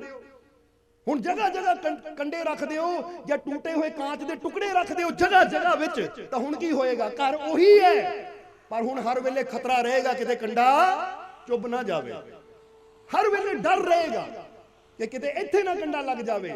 ਅੱਜ ਅਗਰ ਸਾਡੇ ਜੀਵਨ ਦੇ ਵਿੱਚ ਇੰਨੀਆਂ ਤਕਲੀਫਾਂ, ਇੰਨੇ ਦੁੱਖ ਹੈ, ਤਾਂ ਇਹ ਯਾਦ ਰੱਖੋ ਇਹਦਾ ਕਾਰਨ ਕੋਈ ਹੋਰ ਨਹੀਂ ਹੈ, ਇਹਦਾ ਕਾਰਨ ਅਸੀਂ ਆਪ ਹੀ ਹਾਂ। ਕਾਰਨ ਕੀ ਹੈ ਉਹ ਵੀ ਸਮਝ ਲਓ। ਤੁਸੀਂ ਕਹਿਣਾ ਜੀ ਉਹ ਕਿਦਾਂ? ਕਿਉਂਕਿ ਅਸੀਂ ਆਪਣੇ ਜੀਵਨ 'ਚ ਰੱਖੇ ਹੀ ਕੰਡੇ ਹੋਏ ਹੈ, ਸੋਚਾਂ ਹੀ ਅਸੀਂ ਕੰਡਿਆਂ ਵਾਲੀਆਂ ਰੱਖੀਆਂ ਹੋਈਆਂ ਹੈ, ਸੋਚਾਂ ਹੀ ਮਾੜੀਆਂ ਰੱਖੀਆਂ ਹੋਈਆਂ ਹੈ। ਜਿੱਦਾਂ ਸਮਝ ਲਓ ਇੱਥੇ ਇੱਕ ਜਵਾਬ ਸਾਰਿਆਂ ਨੂੰ ਦੇਣਾ ਹੈ ਕਿ ਇੱਕ ਪਤੀ ਪਤਨੀ ਹੈ, ਪਤੀ ਪਤਨੀ ਹੈ, ਦੋਨਾਂ ਦਾ ਝਗੜਾ ਹੋ ਗਿਆ, ਉਹਨਾਂ ਦੀ ਸ਼ਾਦੀ ਨੂੰ 6 ਸਾਲ ਹੋ ਗਏ, ਦੋਨਾਂ ਦਾ ਝਗੜਾ ਹੋ ਗਿਆ, ਝਗੜਾ ਹੋਣ ਤੋਂ ਬਾਅਦ ਪਤਨੀ ਮਾਇਕੇ ਚਲੀ ਗਈ, ਪਤੀ ਘਰ ਬੈਠਾ ਹੈ। ਹਫ਼ਤੇ 10 ਦਿਨਾਂ ਬਾਅਦ ਪਤੀ ਪੰਚਾਇਤ ਨੂੰ ਲੈ ਕੇ ਪਤਨੀ ਨੂੰ ਲੈਣ ਜਾਂਦਾ ਹੈ। ਹੁਣ ਦੋਨਾਂ 'ਚ ਉੱਥੇ ਕੀ ਬਹਿਸ ਹੁੰਦੀ ਹੈ? ਇਹਨਾਂ ਮੈਨੂੰ ਆਹ ਬੋਲਿਆ ਸੀ, ਉਹਨਾਂ ਮੈਨੂੰ ਆਹ ਬੋਲਿਆ ਸੀ, ਇਹਨਾਂ ਇਦਾਂ ਕੀਤਾ, ਉਹਨਾਂ ਇਦਾਂ ਕੀਤਾ। ਬੋਲੋ ਇਹੀ ਗੱਲਾਂ ਹੁੰਦੀਆਂ ਨਾ। ਤਾਂ ਕੋਈ ਪੁੱਛੇ ਉਹ ਭਾਈ ਝਗੜਾ ਤੁਹਾਡਾ 1 ਦਿਨ ਹੋਇਆ, ਪਰ ਇਕੱਠੇ ਤੁਸੀਂ 6 ਸਾਲ ਰਹੇ। ਹੁਣ 1 ਦਿਨ ਦੇ ਝਗੜੇ 'ਚ ਜਿਹੜਾ ਬੁਰਾ ਭਲਾ ਬੋਲਿਆ ਉਹ ਸਾਰਾ ਯਾਦ ਹੈ, ਤਾਂ 6 ਸਾਲਾਂ 'ਚ ਜਿਹੜੀਆਂ ਪਿਆਰ ਦੀਆਂ ਗੱਲਾਂ ਕੀਤੀਆਂ, ਇੱਕ ਦੂਜੇ ਨੂੰ ਗਿਫਟ ਦਿੱਤੇ ਹੋਣਗੇ, ਇੱਕ ਦੂਜੇ ਨਾਲ ਹੱਸ ਖੇਡ ਕੇ ਟਾਈਮ ਗੁਜ਼ਾਰਿਆ ਹੋਏਗਾ, ਉਹ ਯਾਦ ਹੀ ਨਹੀਂ ਤੁਹਾਨੂੰ। ਬੋਲੋ ਸੋਚਣ ਵਾਲੀ ਗੱਲ ਹੈ ਕਿ ਨਹੀਂ? ਉਹ 6 ਸਾਲ ਦੇ ਵਿੱਚ ਜਿੰਨਾ ਪਿਆਰ ਸੀ, ਉਹ 1 ਦਿਨ ਦਾ ਬੁਰਾ ਬੋਲਿਆ, ਉਹ ਸਭ ਕੁਝ ਖਤਮ ਹੋ ਗਿਆ। ਕਾਰਨ ਕੀ ਹੈ? ਕਾਰਨ ਇਹੀ ਹੈ ਕਿ ਚੰਗੀ ਚੀਜ਼ ਨੂੰ ਅਸੀਂ ਆਪਣੇ ਅੰਦਰ ਯਾਦ ਨਹੀਂ ਰੱਖਦੇ, ਤਾਂ ਗਲਤ ਚੀਜ਼ ਨੂੰ, ਮਾੜੀ ਨੂੰ ਵੀ ਅਸੀਂ ਇਦਾਂ ਫੜ ਕੇ ਬਹਿ ਜਾਂਦੇ ਆ ਕਿ ਜਿੱਦਾਂ ਬੜੀ ਜ਼ਰੂਰੀ ਹੈ। ਬਸ ਉਹ ਬੁਰੀਆਂ ਚੀਜ਼ਾਂ ਜੋ ਅਸੀਂ ਪਕੜ ਲੈਂਦੇ ਆ, ਉਹੀ ਸਾਡੇ ਜੀਵਨ ਨੂੰ ਨਰਕ ਬਣਾ ਦਿੰਦੀਆਂ। ਇਹ ਤਾਂ ਜ਼ਰਾ ਸੋਚ ਕੇ ਦੇਖੋ ਕਿ ਜੇ ਪਤੀ ਪਤਨੀ ਦਾ ਅੱਜ ਝਗੜਾ ਹੈ, ਤਾਂ ਜਿੰਨੇ ਦਿਨ ਨਾਲ ਰਹੇ ਕਿ ਸਾਰਾ 24 ਘੰਟੇ ਝਗੜਾ ਹੀ ਕਰਦੇ ਰਹੇ। ਕਦੀ ਇੱਕ ਦੂਜੇ ਨਾਲ ਬਹਿ ਕੇ ਪਿਆਰ ਦੀ ਗੱਲ ਨਹੀਂ ਕੀਤੀ, ਕਦੀ ਇੱਕ ਦੂਜੇ ਦਾ ਸੁੱਖ ਦੁੱਖ ਨਹੀਂ ਪੁੱਛਿਆ, ਕਦੀ ਚਾਹ ਪਾਣੀ ਨਹੀਂ ਪਤਨੀ ਨੇ ਦਿੱਤਾ, ਜਾਂ ਕੀ ਹੈ, ਉਹ ਸਾਰੀਆਂ ਗੱਲਾਂ ਬੰਦੇ ਨੇ ਜ਼ੀਰੋ ਕਰ ਦੇਣੀਆਂ। ਤਾਂ ਹੀ ਤਾਂ ਅਸੀਂ ਕਹਿੰਦੇ ਆ ਕਿ 99 ਚੰਗੀਆਂ ਚੀਜ਼ਾਂ ਬੰਦੇ ਦੇ ਜੀਵਨ 'ਚ ਹੋਣ, ਬੰਦੇ ਨੇ ਉਹ ਦੇਖ ਕੇ ਸ਼ੁਕਰ ਨਹੀਂ ਕਰਨਾ। ਇੱਕ ਚੀਜ਼ ਗਲਤ ਹੋ ਜਾਵੇ ਤਾਂ ਬੰਦੇ ਨੇ ਉਹ ਚੀਜ਼ ਨੂੰ ਪਕੜ ਕੇ ਝਗੜੇ ਕਰਨੇ, ਲੜਾਈਆਂ ਕਰਨੀਆਂ। ਬੋਲੋ ਸਮਝਦੇ ਹੋ? ਕਈ ਵਾਰ ਬੰਦਾ ਕਹਿੰਦਾ ਨੂੰ ਖਾਣਾ ਬਣਾਉਣਾ ਨਹੀਂ ਆਉਂਦਾ, ਚੱਲ ਖਾਣਾ ਨਹੀਂ ਆਉਂਦਾ, ਬਾਕੀ ਦੇਖ, ਕਿਉਂਕਿ ਇੱਕੋ ਹੀ ਚੀਜ਼ ਨਾਲ ਥੋੜੀ ਜ਼ਿੰਦਗੀ ਜੁੜੀ ਹੁੰਦੀ ਹੈ। ਅਗਰ ਅਸੀਂ ਕਿਸੇ ਦੇ ਅੰਦਰ ਗੁਣ ਦੇਖਣੇ ਹੋਣ, ਕਿਸੇ ਅੰਦਰ ਖੂਬੀਆਂ ਦੇਖਣੀਆਂ ਹੋਣ, ਤਾਂ ਗੁਣ ਤਾਂ ਹਰ ਚੀਜ਼ ਦੇ ਵਿੱਚ ਪਰਮਾਤਮਾ ਨੇ ਰੱਖਿਆ ਹੈ। ਕਿਉਂਕਿ ਜਦੋਂ ਜਨਮ ਹੀ ਸਭ ਨੂੰ ਪ੍ਰਮਾਤਮਾ ਨੇ ਦਿੱਤਾ ਹੈ, ਤਾਂ ਉਹ ਕਿਸੇ ਨੂੰ ਵੀ ਇਦਾਂ ਦਾ ਨਹੀਂ ਬਣਾ ਸਕਦਾ ਕਿ ਉਹਦੇ ਅੰਦਰ ਕੋਈ ਖੂਬੀ ਕੋਈ ਗੁਣ ਨਾ ਹੋਵੇ। ਇਹ ਗੱਲ ਹੋਰ ਹੈ ਕਿ ਬੰਦੇ ਦੀ ਆਦਤ ਨਹੀਂ ਹੈ ਗੁਣਾਂ ਨੂੰ ਦੇਖਣ ਦੀ। ਬੰਦਾ ਜਦ ਵੀ ਦੇਖਦਾ ਤਾਂ ਦੂਜੇ ਦੀ ਕਮੀ ਦੇਖਦਾ ਹੈ। ਬੋਲੋ ਸਮਝਦੇ ਹੋ ਕਿ ਨਹੀਂ? ਅੱਛਾ, ਕਿਹੜਾ ਕਿਹੜਾ ਜੀ ਬੈਠਾ ਜਿਹੜਾ ਦੂਜੇ ਦੀ ਖੁਸ਼ੀ ਨੂੰ ਦੇਖਦਾ? ਖੁਸ਼ੀ ਮਤਲਬ ਖੂਬੀ ਨੂੰ ਦੇਖਦਾ ਹੈ, ਦੂਜੇ ਦੀ ਅੱਛਾਈ ਨੂੰ ਦੇਖਦਾ ਹੈ। ਬਹੁਤ ਘੱਟ ਜੀ, ਬਹੁਤ ਘੱਟ ਜੀ ਮਿਲਣਗੇ। ਤੁਸੀਂ 100 ਵਚਨ ਕਿਸੇ ਨਾਲ ਪਿਆਰ ਦਾ ਬੋਲ ਲਓ, ਉਹ ਯਾਦ ਨਹੀਂ ਰੱਖਣਾ। ਤੁਸੀਂ ਇੱਕ ਵਚਨ ਬੁਰਾ ਬੋਲਦੇ ਹੋ, ਜਦ ਵੀ ਉਹਦੇ ਮੱਥੇ ਲੱਗਣਾ ਉਹਨੇ ਉਹੀ ਤੁਹਾਨੂੰ ਸੁਣਾਣਾ, ਤੂੰ ਮੈਨੂੰ ਆਹ ਬੋਲਿਆ ਸੀ। ਹੁਣ ਅਸੀਂ ਕਰ ਕੀ ਰਹੇ ਹਾਂ? ਆਪਣੇ ਜੀਵਨ ਨੂੰ ਨਰਕ ਬਣਾ ਰਹੇ, ਕਿਉਂਕਿ 100 ਵਚਨ ਫੁੱਲ ਹੈ। ਉਹ ਫੁੱਲਾਂ ਨੇ ਜਿਨ੍ਹਾਂ ਨੇ ਖੁਸ਼ੀ ਦੇਣੀ ਹੈ, ਜਿਨ੍ਹਾਂ ਨੇ ਸਾਡੇ ਜੀਵਨ ਰੂਪੀ ਘਰ ਨੂੰ ਮਹਿਕਾਣਾ ਹੈ, ਉਹਨੂੰ ਅਸੀਂ ਯਾਦ ਨਹੀਂ ਰੱਖਦੇ। ਤਾਂ ਇੱਕ ਵਚਨ ਉਹ ਕੱਚ ਹੈ, ਉਹ ਕੰਡਾ ਹੈ ਜਿਹਨਾਂ ਚੁੱਪਣਾ ਹੈ। ਬਸ ਜਿਹੜੀ ਚੁੱਪਣ ਵਾਲੀ ਚੀਜ਼ ਹੈ ਅਸੀਂ ਉਹਨੂੰ ਹੀ ਪਕੜ ਕੇ ਰੱਖਦੇ, ਫਿਰ ਕਹਿੰਦੇ ਹਾਏ ਸਾਡੇ ਹੱਥਾਂ 'ਚੋਂ ਲਹੂ ਨਿਕਲ ਰਿਹਾ ਹੈ। ਭਾਈ ਲਹੂ ਤਾਂ ਨਿਕਲਣਾ ਹੀ ਹੈ, ਤੂੰ ਫੜਿਆ ਹੀ ਕੱਚ ਨੂੰ ਹੋਇਆ ਹੈ। ਅਗਰ ਫੁੱਲਾਂ ਨੂੰ ਫੜਦਾ ਤਾਂ ਤੇਰਾ ਹੱਥ, ਤੇਰਾ ਜੀਵਨ ਮਹਿਕ ਨਾਲ ਭਰ ਜਾਂਦਾ। ਇਸ ਲਈ ਅੱਜ ਤੋਂ ਇਹੀ ਇੱਕ ਗਿਆਨ ਤੁਸੀਂ ਇੱਥੋਂ ਲੈ ਜਾਓ ਨਾ, ਤਾਂ ਤੁਹਾਡੇ ਜੀਵਨ ਦੇ 99% ਦੁੱਖ ਦੂਰ ਹੋ ਸਕਦੇ ਆ। ਉਹ ਕਿਹੜਾ? ਕਿ ਮੈਂ ਚੰਗੀ ਚੀਜ਼ ਯਾਦ ਰੱਖਣੀ ਹੈ, ਬੁਰੀ ਚੀਜ਼ ਨੂੰ ਉਸੇ ਪਲ ਭੁੱਲ ਜਾਣਾ ਹੈ। ਸਮਝ ਲਓ, ਇਦਾਂ ਆਪਣੀ ਜ਼ਿੰਦਗੀ ਨੂੰ ਬਣਾ ਲਓ ਕਿ ਇੱਕ ਦੋਸਤ, ਜ਼ਰਾ ਗੌਰ ਕਰਨਾ, ਆਪਣੇ ਦੂਸਰੇ ਦੋਸਤ ਦੇ ਨਾਲ ਤੁਰਿਆ ਜਾ ਰਿਹਾ ਸੀ। ਦੋਨੇ ਦੋਸਤ ਤੁਰੇ ਜਾ ਰਹੇ ਹੈ, ਪਰ ਇੱਕ ਜਿਹੜਾ ਸੀ ਸਤਸੰਗੀ ਸੀ, ਆਪਣੇ ਗੁਰੂ ਨਾਲ ਬੜਾ ਪਿਆਰ ਕਰਨ ਵਾਲਾ, ਦੂਜਾ ਮਨਮੁਖੀ ਸੀ। ਹੁਣ ਦੋਨੇ ਤੁਰੇ ਜਾ ਰਹੇ ਹੈ, ਤਾਂ ਤੁਰੇ ਜਾਂਦੇ ਆ ਦੋਨਾਂ 'ਚ ਬਹਿਸ ਹੋ ਗਈ। ਤਾਂ ਜਿਹੜਾ ਮਨਮੁਖੀ ਸੀ ਉਹਨੇ ਗੁੱਸੇ 'ਚ ਆ ਕੇ ਉਹਦੇ ਚਪੇੜ ਮਾਰ ਦਿੱਤੀ। ਜਿਹਦਾ ਦੋਸਤ ਕਈ ਵੇਲੇ ਇੱਕ ਦੂਜੇ ਨੂੰ ਮਾਰ ਹੀ ਦਿੰਦੇ, ਉਹਨੇ ਜ਼ੋਰ ਨਾਲ ਚਪੇੜ ਮਾਰੀ। ਤਾਂ ਉਸ ਵੇਲੇ ਉਹ ਸਤਸੰਗੀ ਜੀਵ ਰੁਕਿਆ, ਉਹਨਾਂ ਪ੍ਰਿਥਵੀ ਦੇ ਉੱਪਰ, ਮਿੱਟੀ ਦੇ ਉੱਪਰ ਲਿਖਿਆ ਕਿ ਮੇਰੇ ਸਭ ਤੋਂ ਪਿਆਰੇ ਦੋਸਤ ਨੇ ਮੇਰੇ ਇੱਕ ਥੱਪੜ ਮਾਰਿਆ। ਮਿੱਟੀ ਤੇ ਲਿਖਿਆ, ਉਹਨਾਂ ਵੀ ਪੜ੍ਹ ਲਿਆ ਹੈ। ਅੱਛਾ, ਮਿੱਟੀ ਤੇ ਲਿਖਿਆ। ਹੁਣ ਜ਼ਰਾ ਧਿਆਨ ਦੇਣਾ। ਫਿਰ ਅੱਗੇ ਤੁਰ ਪਏ, ਅੱਗੇ ਤੁਰੇ ਜਾਂਦੇ ਉਹ ਸਤਸੰਗੀ ਜੀਵ ਦਾ ਪੈਰ ਫਿਸਲਿਆ, ਟੋਏ 'ਚ ਗਿਰ ਗਿਆ। ਤਾਂ ਉਹਦੇ ਦੋਸਤ ਨੇ ਇਹਨੂੰ ਬਾਹ ਫੜ ਕੇ ਬਾਹਰ ਕੱਢ ਲਿਆ। ਜਦੋਂ ਬਾਹ ਫੜ ਕੇ ਬਾਹਰ ਕੱਢਿਆ ਤਾਂ ਉਸ ਵੇਲੇ ਉਹਨੇ ਆਪਣੀ ਝੋਲੀ 'ਚੋਂ ਇੱਕ ਮੇਖ ਔਰ ਇੱਕ ਹਥੌੜੀ ਕੱਢੀ ਔਰ ਪੱਥਰ ਤੇ ਲਿਖਣ ਲੱਗ ਪਿਆ ਕਿ ਮੇਰੇ ਦੋਸਤ ਨੇ ਮੇਰੀ ਹੈਲਪ ਕੀਤੀ, ਮੇਰੀ ਮਦਦ ਕੀਤੀ, ਮੈਨੂੰ ਗਿਰੇ ਨੂੰ ਉਠਾਇਆ। ਉਹ ਨਾਲ ਦਾ ਦੋਸਤ ਕਹਿੰਦਾ ਕਮਾਲ ਦੀ ਗੱਲ ਹੈ, ਜਦੋਂ ਤੇਰੇ ਚਪੇੜ ਮਾਰੀ ਤੂੰ ਜ਼ਮੀਨ ਤੇ ਲਿਖਿਆ, ਹੁਣ ਮੈਂ ਤੇਰਾ ਭਲਾ ਕੀਤਾ ਤੂੰ ਪੱਥਰ ਤੇ ਲਿਖਿਆ, ਕਿਉਂ? ਉਹ ਕਹਿੰਦਾ ਇਸ ਲਈ ਕਿ ਜ਼ਮੀਨ ਤੇ ਤਾਂ ਲਿਖਿਆ ਤੇਰਾ ਬੁਰਾ ਕਰਮ ਕਿ ਹਵਾ ਚਲੇਗੀ ਉਹ ਮਿਟ ਜਾਏਗਾ, ਔਰ ਤੇਰੀ ਕੀਤੀ ਹੋਈ ਨੇਕੀ ਪੱਥਰ ਤੇ ਤਾਂ ਲਿਖ ਰਿਹਾ ਹਾਂ ਕਿ ਜਦੋਂ ਵੀ ਮੈਂ ਇੱਥੋਂ ਦੀ ਗੁਜ਼ਰੂੰਗਾ ਇਹ ਪੱਥਰ ਤੇ ਮੇਰੀ ਨਜ਼ਰ ਜਾਏਗੀ ਤਾਂ ਮੈਨੂੰ ਯਾਦ ਰਹੇਗਾ ਕਿ ਮੇਰੇ ਦੋਸਤ ਨੇ ਕਿਤੇ ਮੇਰੀ ਮਦਦ ਕੀਤੀ ਸੀ ਤਾਂ ਮੈਂ ਵੀ ਉਹਦੀ ਮਦਦ ਕਰਨੀ ਹੈ। ਇਹ ਕਹਾਣੀ ਤੋਂ ਸਮਝ ਆਇਆ ਕੁਝ? ਕਿ ਕੋਈ ਤੁਹਾਡੇ ਨਾਲ ਬੁਰਾ ਕਰੇ ਉਹਨੂੰ ਰੇਤ ਤੇ ਲਿਖੋ ਤਾਂ ਕਿ ਸਮੇਂ ਦੇ ਨਾਲ ਹੀ ਮਿਟ ਜਾਵੇ।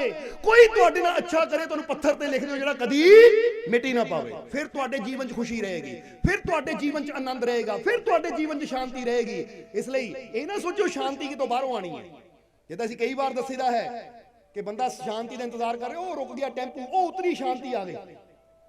ਬੋਲੋ ਸਮਝਦੇ ਹੋ ਕਿ ਨਹੀਂ? ਏਦਾਂ ਸ਼ਾਂਤੀ ਬਾਹਰੋਂ ਨਹੀਂ ਆਣੀ, ਏਦਾਂ ਖੁਸ਼ੀ ਬਾਹਰੋਂ ਨਹੀਂ ਆਣੀ ਕਿ ਲੈ ਲਈ ਖੁਸ਼ੀ ਨਾਲ ਬੱਸ ਦੀ ਟਿਕਟ, ਹਾਂ ਪਹੁੰਚ ਗਏ ਜਲੰਧਰ ਸਟੇਸ਼ਨ ਤੇ, ਜਲੰਧਰ ਬੱਸ ਸਟੈਂਡ ਤੇ ਆ ਗਈ ਲੰਮੇ ਪਿੰਡ ਚੌਕ ਪਹੁੰਚ ਗਈ, ਆਣ ਲੱਗੀ ਖੁਸ਼ੀ। ਏਦਾਂ ਇੰਤਜ਼ਾਰ ਨਾ ਕਰਦੇ ਰਹੋ। ਜਿਹੜਾ ਇਨਸਾਨ ਏਦਾਂ ਇੰਤਜ਼ਾਰ ਕਰਦਾ ਖੁਸ਼ੀ ਕਿਤੋਂ ਬਾਹਰੋਂ ਆਣੀ ਹੈ, ਸ਼ਾਂਤੀ ਕਿਤੋਂ ਬਾਹਰੋਂ ਆਣੀ ਹੈ, ਉਹ ਇੰਤਜ਼ਾਰ ਕਰਦਾ ਹੀ ਮਰ ਜਾਂਦਾ। ਉਹਦੀ ਮੁਲਾਕਾਤ ਕਦੀ ਖੁਸ਼ੀ ਔਰ ਸ਼ਾਂਤੀ ਨਾਲ ਹੋ ਹੀ ਨਹੀਂ ਪਾਉਂਦੀ, ਕਿਉਂਕਿ ਸ਼ਾਂਤੀ ਵੀ ਸਾਡੇ ਅੰਦਰ ਹੈ, ਖੁਸ਼ੀ ਵੀ ਸਾਡੇ ਅੰਦਰ ਹੈ। ਬਸ ਸਾਡੀ ਸੋਚ ਹੀ ਸਾਨੂੰ ਖੁਸ਼ ਕਰਦੀ ਹੈ ਤਾਂ ਸਾਡੀ ਸੋਚ ਹੀ ਸਾਨੂੰ ਦੁਖੀ ਕਰਦੀ ਹੈ। ਅੱਛੀ ਸੋਚ ਰੱਖਾਂਗੇ ਖੁਸ਼ ਹੋ ਜਾਵਾਂਗੇ। ਬੋਲੋ ਸਮਝਦੇ ਹੋ? ਹੁਣੇ ਕੋਈ ਤੁਹਾਨੂੰ ਕਹਿ ਦੇਵੇ, ਹੁਣ ਪਤਾ ਨਹੀਂ ਇੱਥੇ ਪਸ਼ੂ ਰੱਖੇ ਕਿ ਨਹੀਂ ਰੱਖੇ, ਪਰ ਚਲੋ ਥੋੜਾ ਗੱਲ ਹੀ ਕਰ ਲੈਂਦੇ ਆ। ਹੁਣੇ ਕੋਈ ਕਹਿ ਦੇਵੇ ਉਹ ਤੇਰੀ ਗਊ ਨੇ ਬੱਚੀ ਦਿੱਤੀ ਹੈ, ਦੁੱਧ ਆ ਗਿਆ ਘਰ 'ਚ, ਮੈਂ ਖੁਸ਼, ਬੜੀ ਖੁਸ਼।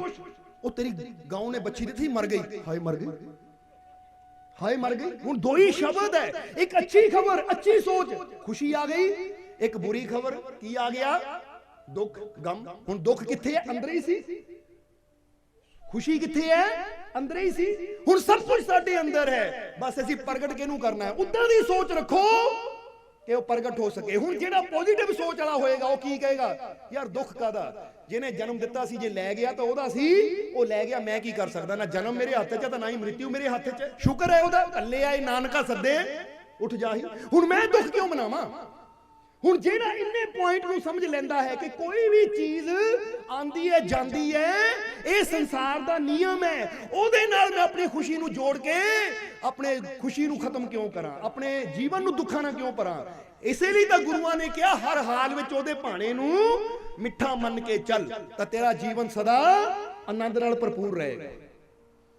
ਇਸ ਲਈ ਸਮਝ ਕੇ ਜਾਣਾ ਅੱਜ ਕਿ ਜੇ ਅਸੀਂ ਆਪਣੇ ਜੀਵਨ 'ਚ ਖੁਸ਼ੀ ਚਾਹੁੰਦੇ ਹਾਂ, ਜੇ ਆਪਣੇ ਜੀਵਨ 'ਚ ਆਨੰਦ ਚਾਹੁੰਦੇ ਹਾਂ, ਤਾਂ ਫਿਰ ਅੰਦਰ ਬੁਰੀ ਚੀਜ਼ ਨੂੰ ਰੱਖਣਾ ਬੰਦ ਕਰ ਦਿਓ। ਕੋਈ ਤੁਹਾਨੂੰ ਬੁਰਾ ਬੋਲ ਰਿਹਾ ਹੈ, ਕੋਈ ਤੁਹਾਡੀ ਨਿੰਦਿਆ ਕਰ ਰਿਹਾ, ਕਿਸੇ ਨੇ ਤੁਹਾਨੂੰ ਮਾੜੀ ਕੋਈ ਗੱਲ ਕਹਿ ਦਿੱਤੀ, ਉਹ ਗੱਲ ਨੂੰ ਰੇਤ ਤੇ ਲਿਖ ਦਿਓ ਕਿ ਸਮੇਂ ਨਾਲ ਹੀ, ਯਾਨੀ ਹਵਾ ਚੱਲੀ ਤਾਂ ਹੁਣੇ ਹੀ ਮਿਟ ਜਾਵੇ। ਪਰ ਜਦੋਂ ਕੋਈ ਅੱਛੀ ਚੀਜ਼ ਤੁਹਾਨੂੰ ਮਿਲੇ, ਕੋਈ ਅੱਛੀ ਗੱਲ ਤੁਹਾਨੂੰ ਮਿਲੇ, ਜਿਹਦੇ ਨਾਲ ਤੁਹਾਨੂੰ ਖੁਸ਼ੀ ਮਿਲੇ, ਸਕੂਨ ਮਿਲੇ, ਉਹ ਗੱਲ ਨੂੰ ਆਪਣੇ ਦਿਲ ਤੇ ਲਿਖ ਦਿਓ ਕਿ ਇਹ ਗੱਲ ਮੈਂ ਸਦਾ ਯਾਦ ਕਰਨੀ ਹੈ, ਤਾਂ ਕਿ ਜਦੋਂ ਵੀ ਇਹ ਗੱਲ ਯਾਦ ਕਰਾਂ ਤਾਂ ਮੇਰੇ ਚਿਹਰੇ ਤੇ ਖੁਸ਼ੀ ਆ ਜਾਵੇ। ਅੱਛਾ, ਤੁਹਾਡੇ ਤੋਂ ਜਿੰਨੇ ਜੀ ਬੈਠੇ, ਕੋਈ ਜ਼ਿੰਦਗੀ ਦਾ ਕੋਈ ਨਾ ਕੋਈ ਪਲ ਹੋਏਗਾ ਜਦੋਂ ਤੁਸੀਂ ਬਹੁਤ ਹੱਸੇ ਹੋਣੇ ਆ, ਖੁਸ਼ ਹੋਣੇ ਆ। ਸੀਗਾ ਕੋਈ ਪਲ, ਉਹ ਆਇਆ ਹੋਏਗਾ ਸਭ ਦੇ ਜੀਵਨ 'ਚ ਪਲ। ਜਰਾ ਥੋੜੀ ਦੇਰ ਵਾਸਤੇ ਉਹਨਾਂ ਪਲਾਂ ਨੂੰ ਸੋਚੋ ਜਦੋਂ ਤੁਸੀਂ ਬਹੁਤ ਖੁਸ਼ ਸੀ। ਸੋਚੋ, ਥੋੜਾ ਜਿਹਾ ਮਾਈਂਡ ਉੱਥੇ ਲਿਜਾਓ, ਲੈ ਕੇ ਜਾਓ ਥੋੜਾ ਜਿਹਾ, ਉਹ ਖੁਸ਼ੀ ਦੀ ਗੱਲ ਨੂੰ ਸੋਚੋ। ਹੁਣ ਖੁਸ਼ੀ ਦੀ ਗੱਲ ਨੂੰ ਸੋਚਦੇ ਅੰਦਰ ਕੀ ਹੋਇਆ, ਜਵਾਬ ਦੋਗੇ ਸਾਨੂੰ? ਹੁਣ ਕਈਆਂ ਨੇ ਤੇ ਖੁਸ਼ ਹੀ ਨਹੀਂ ਹੋਣਾ, ਲੱਗਦਾ ਉਹਨਾਂ ਦੇ ਜੀਵਨ 'ਚ ਕਦੀ ਖੁਸ਼ੀ ਦੀ ਗੱਲ ਹੋਈ ਨਹੀਂ। ਸਮਝਦੇ ਹੋ ਕਿ ਨਹੀਂ? ਕਈ ਤਾਂ ਬੈਠੇ ਹੀ ਏਦਾਂ ਪੱਥਰ ਬਣ ਗਏ। ਹੁਣ ਰੱਬ ਵੀ ਸੋਚਦਾ ਨਾ, ਬੰਦਾ ਕਿੱਥੋਂ ਬਣਾਤਾ ਇਹਨੂੰ, ਪੱਥਰ ਹੀ ਬਣਾ ਦਿੰਦਾ ਇਹਨੂੰ, ਭੁੱਲ ਕਰ ਲਈ ਮੈਂ, ਨਹੀਂ ਤਾਂ ਰੱਬ ਕਦੀ ਭੁੱਲ ਨਹੀਂ ਕਰਦਾ। ਪਰ ਜਿਹੜਾ ਹਰ ਵੇਲੇ ਸੀਰੀਅਸ ਹੋ ਕੇ ਬੈਠਾ ਰਹਿੰਦਾ, ਉੱਥੇ ਰੱਬ ਹੀ ਸੋਚਦਾ ਹੋਣਾ ਇਹ ਕੀ ਹੋ ਗਿਆ, ਇਹ ਕਿੱਦਾਂ ਹੋ ਗਿਆ ਹੈ? ਮੈਂ ਤਾਂ ਬੰਦਾ ਬਣਾ ਕੇ ਭੇਜਿਆ ਸੀ ਜੋ ਹੱਸ ਸਕਦਾ ਹੈ, ਨੱਚ ਸਕਦਾ ਹੈ, ਖੁਸ਼ ਹੋ ਸਕਦਾ ਹੈ। ਕਾਸ਼ ਮੈਨੂੰ ਪਤਾ ਹੁੰਦਾ ਜਾਨਵਰ ਹੀ ਬਣਾਉਣ ਦਾ, ਕਿਉਂਕਿ ਜਾਨਵਰ ਕਦੀ ਹੱਸਦੇ ਨਹੀਂ। ਕਦੀ ਦੇਖਿਆ ਕਿਸੇ ਕੁੱਤੇ ਨੂੰ, ਕਿਸੇ ਬਿੱਲੀ ਨੂੰ, ਕਿਸੇ ਮੱਝ ਨੂੰ, ਕਿਸੇ ਗਾਂ ਨੂੰ, ਕਿਸੇ ਸ਼ੇਰ ਨੂੰ, ਕਿਸੇ ਚੀਤੇ ਨੂੰ ਹੱਸਦੇ ਆ?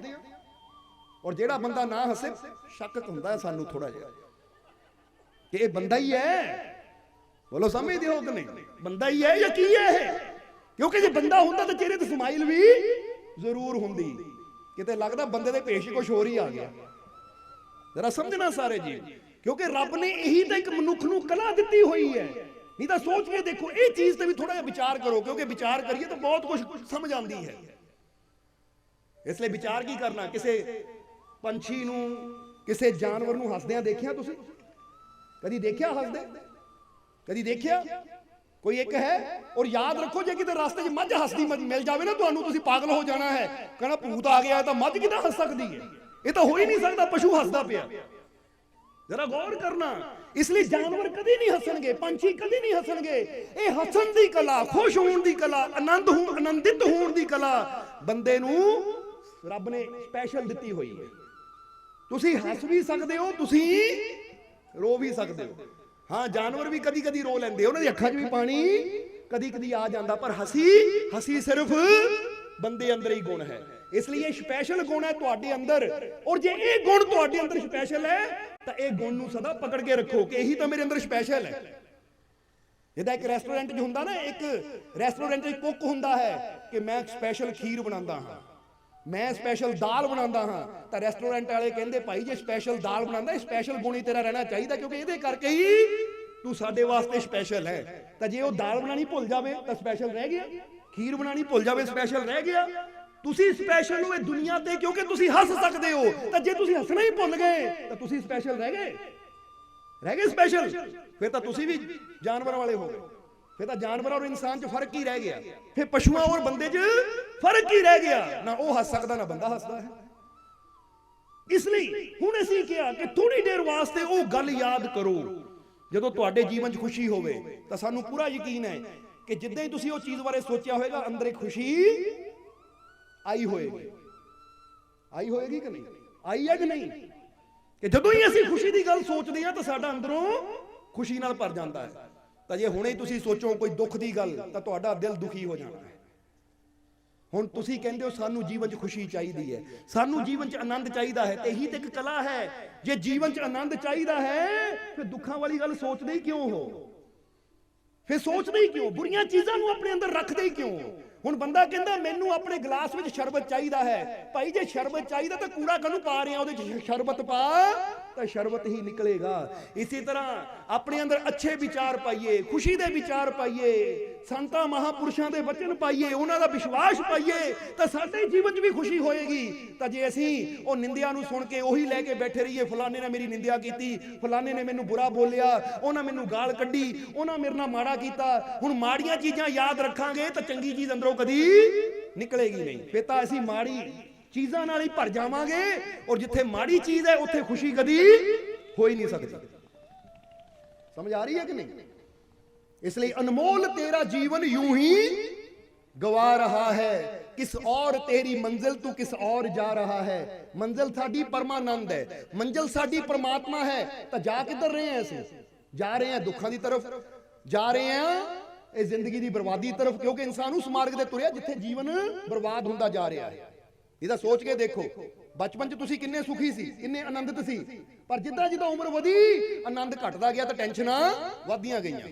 ਪਰ ਅਸੀਂ ਆਪਣੇ ਆਪ ਨੂੰ ਦੇਖਦੇ ਹਾਂ ਕਿ ਬਚਪਨ 'ਚ ਜਿੰਨੇ ਆਨੰਦਿਤ ਸੀ ਅੱਜ ਅਸੀਂ ਉਸ ਤੋਂ ਵੀ ਜ਼ਿਆਦਾ ਆਨੰਦ ਵਿੱਚ, ਬਚਪਨ 'ਚ ਜਿੰਨੇ ਖੁਸ਼ ਸੀ ਅੱਜ ਅਸੀਂ ਉਸ ਤੋਂ ਵੀ ਜ਼ਿਆਦਾ ਖੁਸ਼ ਹਾਂ।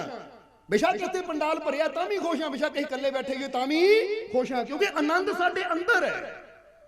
ਹਰ ਪਲ ਸਾਡਾ ਆਨੰਦ ਜੀਵਨ ਦਾ ਵਧਣਾ ਚਾਹੀਦਾ ਹੈ, ਫਿਰ ਪਤਾ ਲੱਗਦਾ ਹੈ ਕਿ ਅਸੀਂ ਆਪਣੀ ਮੰਜ਼ਿਲ ਦੀ ਤਰਫ ਜਾ ਰਹੇ ਹਾਂ। ਜਿਹਦਾ ਕਹਿੰਦੇ ਨੇ ਕਿ ਗੁਲਾਬ ਦਾ ਫੁੱਲ ਹੈ, ਚਾਹੇ ਹਜ਼ਾਰਾਂ ਜੀਵਾਂ 'ਚ ਹੋਵੇ ਤਾਂ ਵੀ ਉਹਨਾਂ ਖੁਸ਼ਬੂ ਦੇਣੀ ਹੈ, ਤੇ ਚਾਹੇ ਉਹ ਕੱਲਾ ਜੰਗਲ 'ਚ ਹੋਵੇ ਤਾਂ ਵੀ ਉਹਨਾਂ ਖੁਸ਼ਬੂ ਦੇਣੀ ਹੈ। ਇਹ ਨਹੀਂ ਕਿ ਹਜ਼ਾਰਾਂ ਜੀਵਾਂ 'ਚ ਤਾਂ ਉਹਦਾ ਰੰਗ ਗੁਲਾਬੀ ਹੋਣਾ ਹੈ, ਉਹਨਾਂ ਅੱਛੀ ਮਹਿਕ ਦੇਣੀ ਹੈ, ਤਾਂ ਜਦੋਂ ਜੰਗਲ 'ਚ ਹੈ ਤਾਂ ਉਹਨਾਂ ਮੁਰਝਾ ਜਾਣਾ ਕਿ ਲੈ ਮੈਂ ਤਾਂ ਕੱਲਾ ਹੀ ਹਾਂ, ਮੈਨੂੰ ਕੋਈ ਦੇਖਣ ਵਾਲਾ ਹੈ ਨਹੀਂ। ਫੁੱਲ ਤਾਂ ਫੁੱਲ ਹੈ, ਉਹਨਾਂ ਖੁਸ਼ਬੂ ਦੇਣੀ ਹੈ, ਕਿਉਂਕਿ ਉਹਦੀ ਕੁਆਲਿਟੀ ਹੈ। ਇਸੇ ਤਰ੍ਹਾਂ ਤੁਹਾਡੀ ਕੁਆਲਿਟੀ ਹੈ ਕਿ ਜੇ ਬਚਪਨ 'ਚ ਬੱਚਾ ਇੰਨਾ ਆਨੰਦਿਤ ਹੈ, ਜੇ ਇੱਕ ਬੀਜ ਇੰਨਾ ਆਨੰਦਿਤ ਹੈ, ਤਾਂ ਜਦੋਂ ਬੀਜ ਬ੍ਰਿਕਸ਼ ਬਣੇਗਾ ਤਾਂ ਫਿਰ ਉਹ ਤਾਂ ਮਾਂ ਆਨੰਦਿਤ ਹੋਣਾ ਚਾਹੀਦਾ ਹੈ। ਪਰ ਇੱਥੇ ਗੱਲ ਉਲਟੀ ਹੋ ਗਈ, ਬਚਪਨ 'ਚ ਅਸੀਂ ਖੁਸ਼ ਹੁੰਦੇ ਹਾਂ ਤਾਂ ਜਿੱਦਾਂ ਜਿੱਦਾਂ ਬੜੇ ਹੁੰਦੇ ਆ ਸਾਡੇ ਜੀਵਨ 'ਚ ਦੁੱਖ ਹੀ ਦੁੱਖ ਹੁੰਦੇ। ਇੱਥੋਂ ਪਤਾ ਲੱਗਦਾ ਕਿ ਸਾਡੀ ਮੰਜ਼ਿਲ ਕਿਸ ਤਰਫ ਹੈ, ਤਾਂ ਤੁਰੇ ਹੋਏ ਅਸੀਂ ਕਿਸ ਤਰਫ ਹੈ। ਫਿਰ ਤੁਹਾਡੀ ਮੰਜ਼ਿਲ ਸਹੀ ਹੋਏਗੀ ਅਗਰ ਹਰ ਦਿਨ ਤੁਹਾਨੂੰ ਵੀ ਲੱਗੇ ਕਿ ਮੇਰੇ ਜੀਵਨ 'ਚ ਆਨੰਦ ਵੱਧਦਾ ਜਾ ਰਿਹਾ ਹੈ, ਮੇਰੇ ਜੀਵਨ 'ਚ ਖੁਸ਼ੀ ਵੱਧਦੀ ਜਾ ਰਹੀ ਹੈ, ਮੇਰੇ ਜੀਵਨ 'ਚ ਸੁੱਖ ਵੱਧਦਾ ਜਾ ਰਿਹਾ ਹੈ, ਫਿਰ ਸਾਡੀ ਮੰਜ਼ਿਲ ਸਹੀ ਜਾ ਰਹੀ ਹੈ। ਕਿਉਂਕਿ ਜਿੱਦਾਂ ਜਿੱਦਾਂ ਹੀ ਬਾਗ ਦੇ ਨੇੜੇ ਜਾਵਾਂਗੇ ਸਾਡੇ ਜੀਵਨ 'ਚ ਮਹਿਕ ਵਧਣੀ ਚਾਹੀਦੀ ਹੈ। ਪਰ ਜੇ ਮਹਿਕ ਘਟੀ ਜਾਵੇ ਤਾਂ ਇਹਦਾ ਮਤਲਬ ਅਸੀਂ ਗਲਤ ਰਸਤੇ ਹਾਂ, ਆਪਣੇ ਬਾਗ ਤੋਂ ਹੀ ਦੂਰ ਜਾ ਰਹੇ ਹਾਂ। ਇਸੇ ਤਰ੍ਹਾਂ ਅਗਰ ਸਾਡੇ ਜੀਵਨ 'ਚ ਚਿੰਤਾਵਾਂ ਟੈਨਸ਼ਨਾਂ ਵੱਧਦੀਆਂ ਜਾ ਰਹੀਆਂ ਤਾਂ ਆਪਣੀ ਮੰਜ਼ਿਲ ਉਹ ਆਨੰਦ ਤੋਂ ਅਸੀਂ ਦੂਰ ਜਾ ਰਹੇ ਹਾਂ, ਇਹ ਨਿਸ਼ਾਨੀ ਹੈ ਉਹਦੀ। ਬੋਲੋ ਸਮਝਦੇ ਹੋ ਕਿ ਨਹੀਂ? ਇਸ ਕਰਕੇ ਥੋੜੀ ਜਿਹੀ ਆਪਣੀ ਦਿਸ਼ਾ ਨੂੰ ਬਦਲੋ, ਔਰ ਇਹੀ ਤਾਂ ਸੰਤ ਸਾਨੂੰ ਸਮਝਾਉਂਦੇ ਹੈ ਕਿ ਆਪਣੀ ਦਿਸ਼ਾ ਨੂੰ ਸਹੀ ਕਰ, ਆਨੰਦ ਦੀ ਤਰਫ ਚੱਲ। ਔਰ ਜਿਸ ਤਰ੍ਹਾਂ ਅਸੀਂ ਦੱਸਿਆ ਕਿ ਕੋਸ਼ਿਸ਼ ਕਰਨ ਦੇ ਨਾਲ ਬੱਚਾ ਡਾਕਟਰ ਬਣ ਸਕਦਾ ਹੈ, ਕੋਸ਼ਿਸ਼ ਕਰਨ ਦੇ ਨਾਲ ਬੱਚਾ ਇੰਜੀਨੀਅਰ, ਵਕੀਲ, ਬੜੇ ਤੋਂ ਬੜਾ ਆਫੀਸਰ ਬਣ ਸਕਦਾ ਹੈ, ਤਾਂ ਕੋਸ਼ਿਸ਼ ਕਰਨ ਦੇ ਨਾਲ ਹੀ ਤੁਸੀਂ ਪਰਮਾਨੰਦ ਨੂੰ ਵੀ ਪ੍ਰਾਪਤ ਕਰ ਸਕਦੇ ਹੋ। ਕਿਉਂਕਿ ਜਿਸ ਮਾਰਗ ਤੇ ਅਸੀਂ ਕੋਸ਼ਿਸ਼ ਕਰਨੀ ਹੈ ਉਧਰ ਹੀ ਸਾਨੂੰ ਕਾਮਯਾਬੀ ਮਿਲ ਜਾਣੀ ਹੈ। ਕਦੀ ਇਦਾਂ ਨਹੀਂ ਹੋਇਆ ਕਿ ਬਿਨਾਂ ਕੋਸ਼ਿਸ਼ ਕੀਤਿਆਂ ਸਾਨੂੰ ਘਰ ਬੈਠੇ ਮਿਲ ਜਾਵੇ। ਬੋਲੋ ਸਮਝਦੇ ਹੋ ਕਿ ਜੇ ਅੱਜ ਕੋਈ ਦੁਕਾਨਦਾਰ ਇੱਥੇ ਬੈਠਾ ਹੈ, ਅੱਜ ਕੋਈ ਆਫੀਸਰ ਇੱਥੇ ਬੈਠਾ, ਤਾਂ ਉਹਨੇ ਕੋਸ਼ਿਸ਼ ਕੀਤੀ, ਮਿਹਨਤ ਕੀਤੀ, ਤਾਂ ਹੀ ਉਹ ਅਫਸਰ ਬਣ ਕੇ ਬੈਠਾ। ਉਹਨੇ ਕੋਸ਼ਿਸ਼ ਕੀਤੀ, ਦੁਕਾਨ ਨੂੰ ਬਣਾਇਆ, ਤਾਂ ਹੀ ਅੱਜ ਉਹ ਦੁਕਾਨਦਾਰ ਬਣ ਕੇ ਬੈਠਾ ਹੈ। ਤਾਂ ਜੇ ਬੰਦਾ ਕੋਸ਼ਿਸ਼ ਹੀ ਨਾ ਕਰੇ ਤਾਂ ਘਰ ਹੀ ਥੋੜੀ ਆ ਜਾਣਾ ਕਿ ਚੱਲ ਪੁੱਤ ਦੁਕਾਨ ਤਿਆਰ ਹੋ ਗਈ, ਬਹਿ ਜਾ ਕੇ, ਚੱਲ ਪੁੱਤ ਉੱਥੇ ਡਿਗਰੀ ਪਈ ਹੈ ਤੇਰੀ, ਲੈ ਲਾ ਜਾ ਕੇ, ਤੈਨੂੰ ਡਾਕਟਰ ਬਣਾ ਦਿੱਤਾ। ਬੋਲੋ ਸਮਝਦੇ ਹੋ ਕਿ ਨਹੀਂ? ਏਦਾਂ ਡਿਗਰੀਆਂ ਸਾਨੂੰ ਮਿਲਦੀਆਂ ਨਹੀਂ, ਉਹਦੇ ਵਾਸਤੇ ਮਿਹਨਤ ਕਰਨੀ ਪੈਂਦੀ ਹੈ। ਤਾਂ ਜਦੋਂ ਆਨੰਦ ਦੀ ਗੱਲ ਆਉਂਦੀ ਹੈ, ਪਰਮਾਤਮਾ ਦੀ ਰਹਿਮਤ ਦੀ ਗੱਲ ਆਉਂਦੀ ਹੈ, ਤਾਂ ਰੱਬਾ ਬੈਠੇ ਬੈਠੇ ਹੀ ਕਰਦੇ, ਬਸ ਉਹ ਰਹਿਮਤ ਆ ਜਾਵੇ, ਇੱਥੋਂ ਆ ਜਾਵੇ। ਕਿੱਦਾਂ ਰਹਿਮਤ ਆਏਗੀ? ਉਹਦੇ ਵਾਸਤੇ ਵੀ ਸਾਨੂੰ ਕੋਸ਼ਿਸ਼, ਮਿਹਨਤ ਕਰਨੀ ਪਏਗੀ, ਉਹਦੇ ਵਾਸਤੇ ਵੀ ਕਰਮ ਕਰਨੇ ਪੈਣਗੇ। ਕਮ ਸੇ ਕਮ ਇੰਨਾ ਤਾਂ ਕਰਨਾ ਹੀ ਪਏਗਾ ਕਿ ਜਿੱਥੇ ਸੱਚੇ ਸੰਤ ਬੈਠੇ ਹੈ ਉਸ ਆਨੰਦ ਨਾਲ ਜੁੜ ਕੇ ਉੱਥੇ ਤੱਕ ਤਾਂ ਪਹੁੰਚੀਏ, ਉੱਥੇ ਤੱਕ ਤਾਂ ਪਹੁੰਚੀਏ ਜਿੱਦਾਂ ਬੱਚਾ ਕਮ ਸੇ ਕਮ ਸਕੂਲ ਤੱਕ ਤਾਂ ਪਹੁੰਚੇ, ਟੀਚਰ ਤੱਕ ਤਾਂ ਪਹੁੰਚੇ, ਤਾਂ ਹੀ ਟੀਚਰ ਦਾ ਗਿਆਨ ਉਹਦੇ ਤੱਕ ਪਹੁੰਚੇਗਾ। ਤਾਂ ਜੇ ਬੱਚਾ ਘਰ ਬੈਠੇ ਹੀ ਸੋਚੇ ਕਿ ਇੱਥੇ ਹੀ ਭੇਜ ਦਿਓ ਗਿਆਨ, ਇੱਥੇ ਹੀ ਆਣ ਦਿਓ ਡਿਗਰੀ, ਤਾਂ ਫਿਰ ਇਦਾਂ ਦਾ ਬੱਚਾ ਅਨਪੜ੍ਹ ਹੀ ਰਹਿ ਜਾਏਗਾ। ਬੋਲੋ ਸਮਝਦੇ ਹੋ ਕਿ ਨਹੀਂ?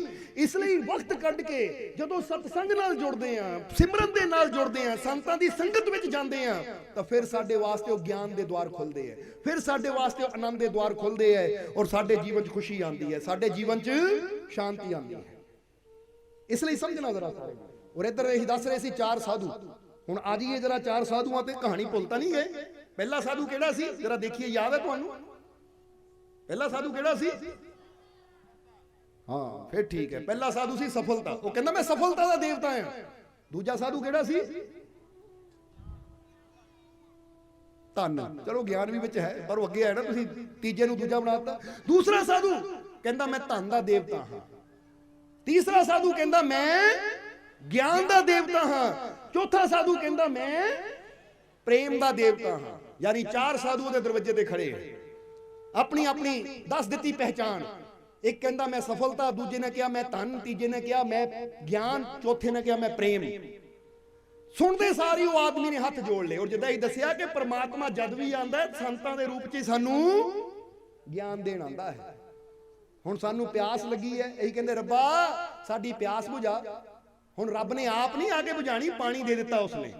ਪਾਣੀ ਨੂੰ ਪੀਂਦੇ ਆ ਸਾਡੀ ਪਿਆਸ ਬੁਝ ਜਾਂਦੀ ਹੈ। ਬਣਾਇਆ ਕਿਸ ਨੇ ਹੈ? ਭਗਵਾਨ ਨੇ, ਬੰਦੇ ਨੇ ਨਹੀਂ ਬਣਾਇਆ। ਬੰਦੇ ਨੂੰ ਕੀ ਪਤਾ ਧਰਤੀ 'ਚ ਪਾਣੀ ਕਿੱਦਾਂ ਬਣ ਰਿਹਾ, ਕੀ ਹੋ ਰਿਹਾ ਹੈ।